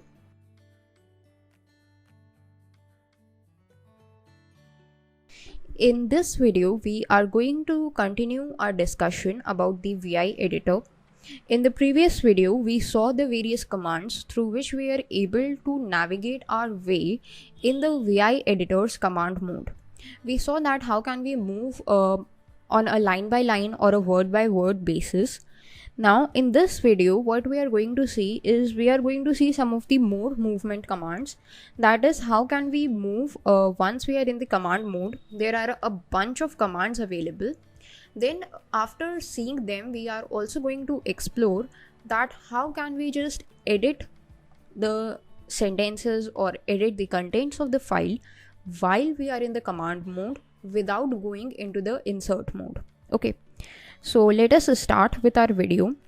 Right now I am in my file, that is linuxfile.txt, and I have opened it up in normal mode. That means I can read from the file and I can write from it as well, as you already have known from the previous video. Okay, so let us start.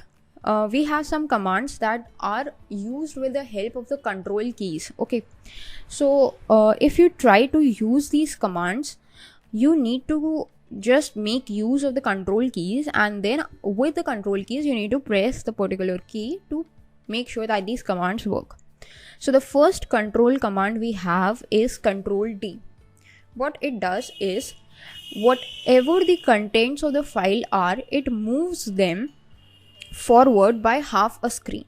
Like if you press control D, so since none of the contents were available, so it moved them by half a screen. Let's just go to the beginning of the file and now try to remove it.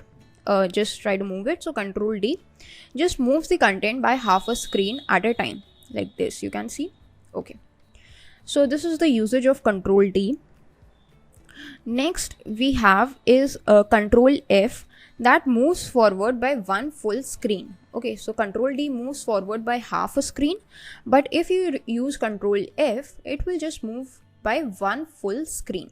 So if it is a large file and you want to just explore the file quickly, then you can just use control D and control F at a time. Then suppose I'm just using this control F and I'm on my end screen. Okay, like here. Then if I want to move backward by half a screen, then I can use control U from my keyboard. So it would just be used to take me back by half a screen. Right. Just a second. Okay, so control U, that's we are moving backward by half a screen. Again, using control F, we can move towards the end of the screen. And then if we want to move backwards by one full screen, then we have the shortcut of control B. So it will help us to move backwards by one full screen. So these are the 4 commands that you need to remember whenever you are trying to work with the file as a whole, as you know, like you can say, if you want to overview the file, you do not want to read the contents, you want to just work with its length and stuff like that. Okay, Now if you want to move the screen up by one line, you can use Ctrl E from your keyboard. So it will move in a line by line fashion. It would move the screen up by one line. If you want to move the screen down by one line, you need to use Ctrl Y from your keyboard. That will do the opposite. It will move the screen downwards by one line. Then if you want, you can just use the Ctrl L command, and what will it do? It will just redraw the screen. What does it means? That it would just come back, like here we are, and we just press Ctrl L. So whatever the contents of the file are, they would be refreshed. Right now we are not able to see it. Why? Because my file is very small. Its size is hardly in KBs or MBs. But if there is a huge file, then if you use this Ctrl L command, then you will see that how the file changes. Okay, you would be able to see the changes in the files, that it would be refreshed. So these are some of the movement commands. Let us now work about some of the commands that are used to edit the files. So how can we edit the files? We know that we can just use the I key to go into the insert mode, and we would be able to just perform any of the changes that we want into our file. But there is other modes also, like you can just press L from your keyboard, and then what happen is you are able to just make some changes with the L key as well. Okay, so you are also in the insert mode with your L key, and you would be able to make the changes like this. Okay, and if you want to come back, you can just press escape, and then you would be back. Okay, now what does this L key do? It would just insert the text at the beginning of the current line. So wherever the line begins, you can just enter the text over there using the L key, right? Now then we have a small A key that is used to insert the text after the current cursor location. You can just press A, and now you can just press the contents of the text. Then you can just press escape to come back towards your command mode. So simply there are these characters through which you can work, like there is a small O that creates a new line for the text entry. You can press the O, so you can see a new line is created, and now you can enter the text, like some text is present. Okay, a simple one. And then to come back to the command mode, you can simply press escape key from your keyboard like this. Okay, now if you are working with deleting the characters, so how can you work with it? Suppose I want to delete this H character, then what I can do is I need to just bring my cursor over here, and I press the X key from my keyboard. Now I do not need to go to any other mode. While I am in my command mode, I can simply just press X from my keyboard, and it would be removed. That particular character would be removed. Like I want to remove some more characters, like I want to remove this R. Okay, so I can simply press X, and you can see my R is removed. So whichever character is, it would be removed. Then what do we have is if you want to remove this whole line on which the cursor is present, you can press D 2 times. This small d you need to press 2 times. You do not need to use the shift key. You simply just press D 2 times, and that particular line would be deleted. Okay, then there are some of the commands that help you to change the contents of the file, and that is like the replace command. So suppose there is a cursor, there is a character that you want to replace. Right now I am here, that is Linux is what I want to replace. I want to replace it with Unix. So I can just use X to delete this I, and I need to just change this word to Unix, right? Then what I can do is I can press R so that I am able to replace this L with U, and then I want to again press this R so I can replace it with I, and then with X. Okay, X would again delete it, so This is what I have got, but you have to work like, let me show you another example. I can just use X to delete it. I can press capital U. So if I press this capital means this shift and U, then whatever changes you have done, they would be undone. Okay, so I just undid those changes, and what I'm going to do is I'm just going to replace these words, and this I want to replace with I. So this is how it's done. You can just replace any other word, and if you want to undo your changes, shift U, and you can see that your changes have been undone like this. Okay, this is how it works. Now we have some of the commands that are known as the copy and paste commands in Linux.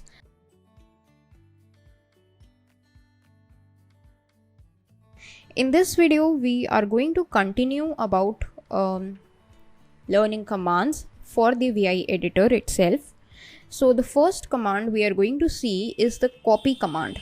That is, how can you copy anything in the VI editor? So let us just first of all move into a particular line, that is a small line like this one. Okay, so it is starting from just and going till system. So this is a line, and if you want to copy one line at a time, then what you can do is you can just press Y from your keyboard twice. Okay, and the command is small y 2 times. So that means you need to make sure that your caps lock is off, and you do not need to press the shift key. Simply you need to press Y 2 times from your keyboard, and this line would be copied when you press Y twice from your keyboard. Then what you can do is you want to suppose paste this line. Then what you can do is you can just go to a particular line, that is wherever you want to paste it. I can just go to the very end of my file over here, and here I want to paste it. So what I can do is I can simply press P from my keyboard. Then what will this P do? It is used to paste the copied text, that is whatever text I have copied, after the cursor. So since my cursor is here, if I again press P, so after the cursor this whole thing is pasted. As many times as you want, you can just paste it like this. Okay, suppose you do not want to copy a particular line at a time, you just need to copy a word. So what you need to do is you first need to navigate to that particular word.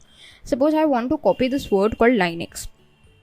Then I need to press YW from my keyboard, and this word would be copied. And now suppose I want to paste this word, then again I can just use this P from my keyboard, and you can see it is all pasted. Okay, now what it is pasting is NUX. Why?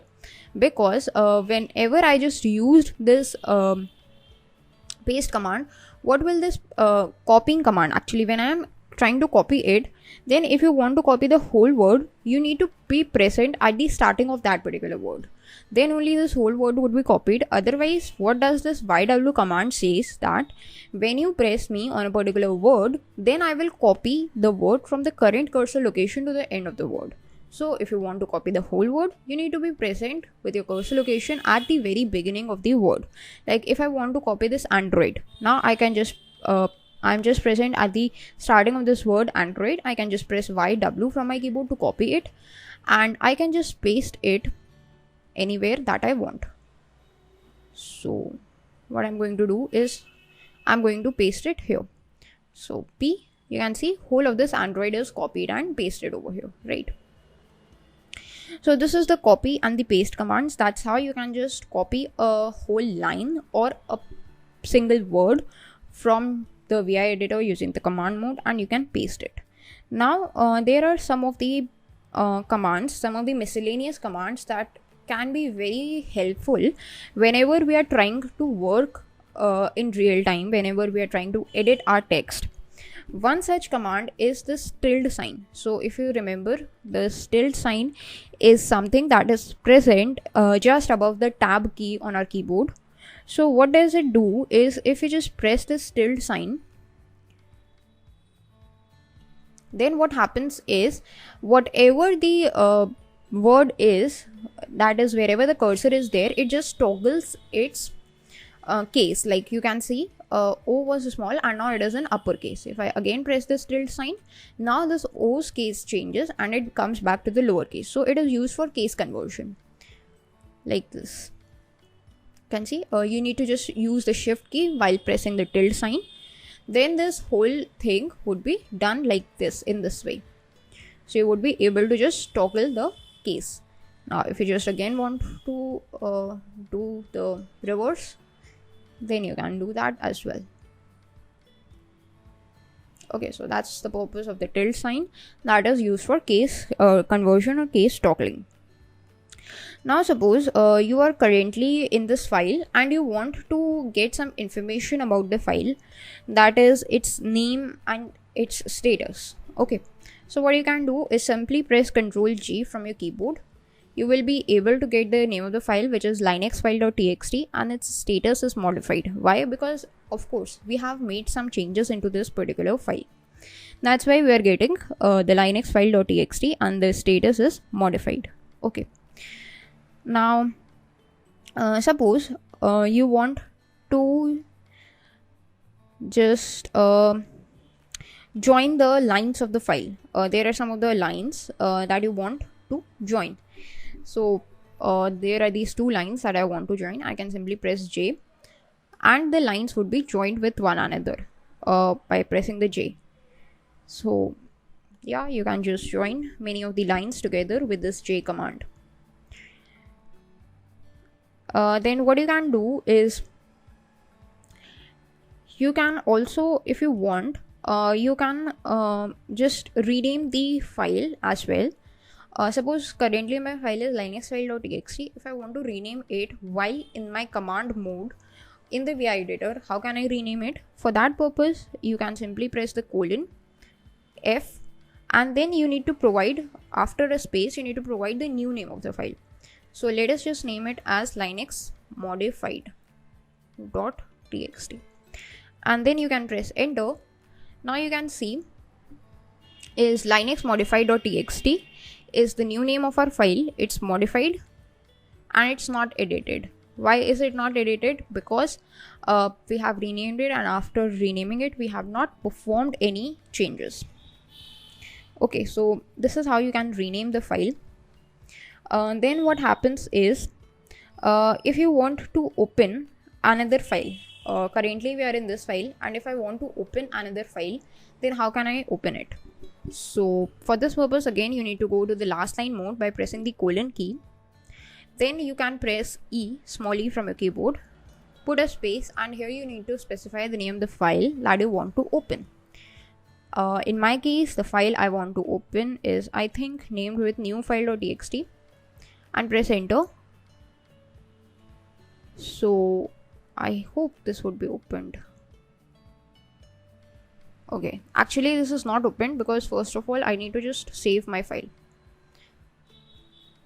Okay, now if I just open it once again, this linuxfile.txt, and now if I try, this must open it, like new file.txt. You can see now the new file.txt is opened. So that's how you can open a file once you are already in a file. You can exit from it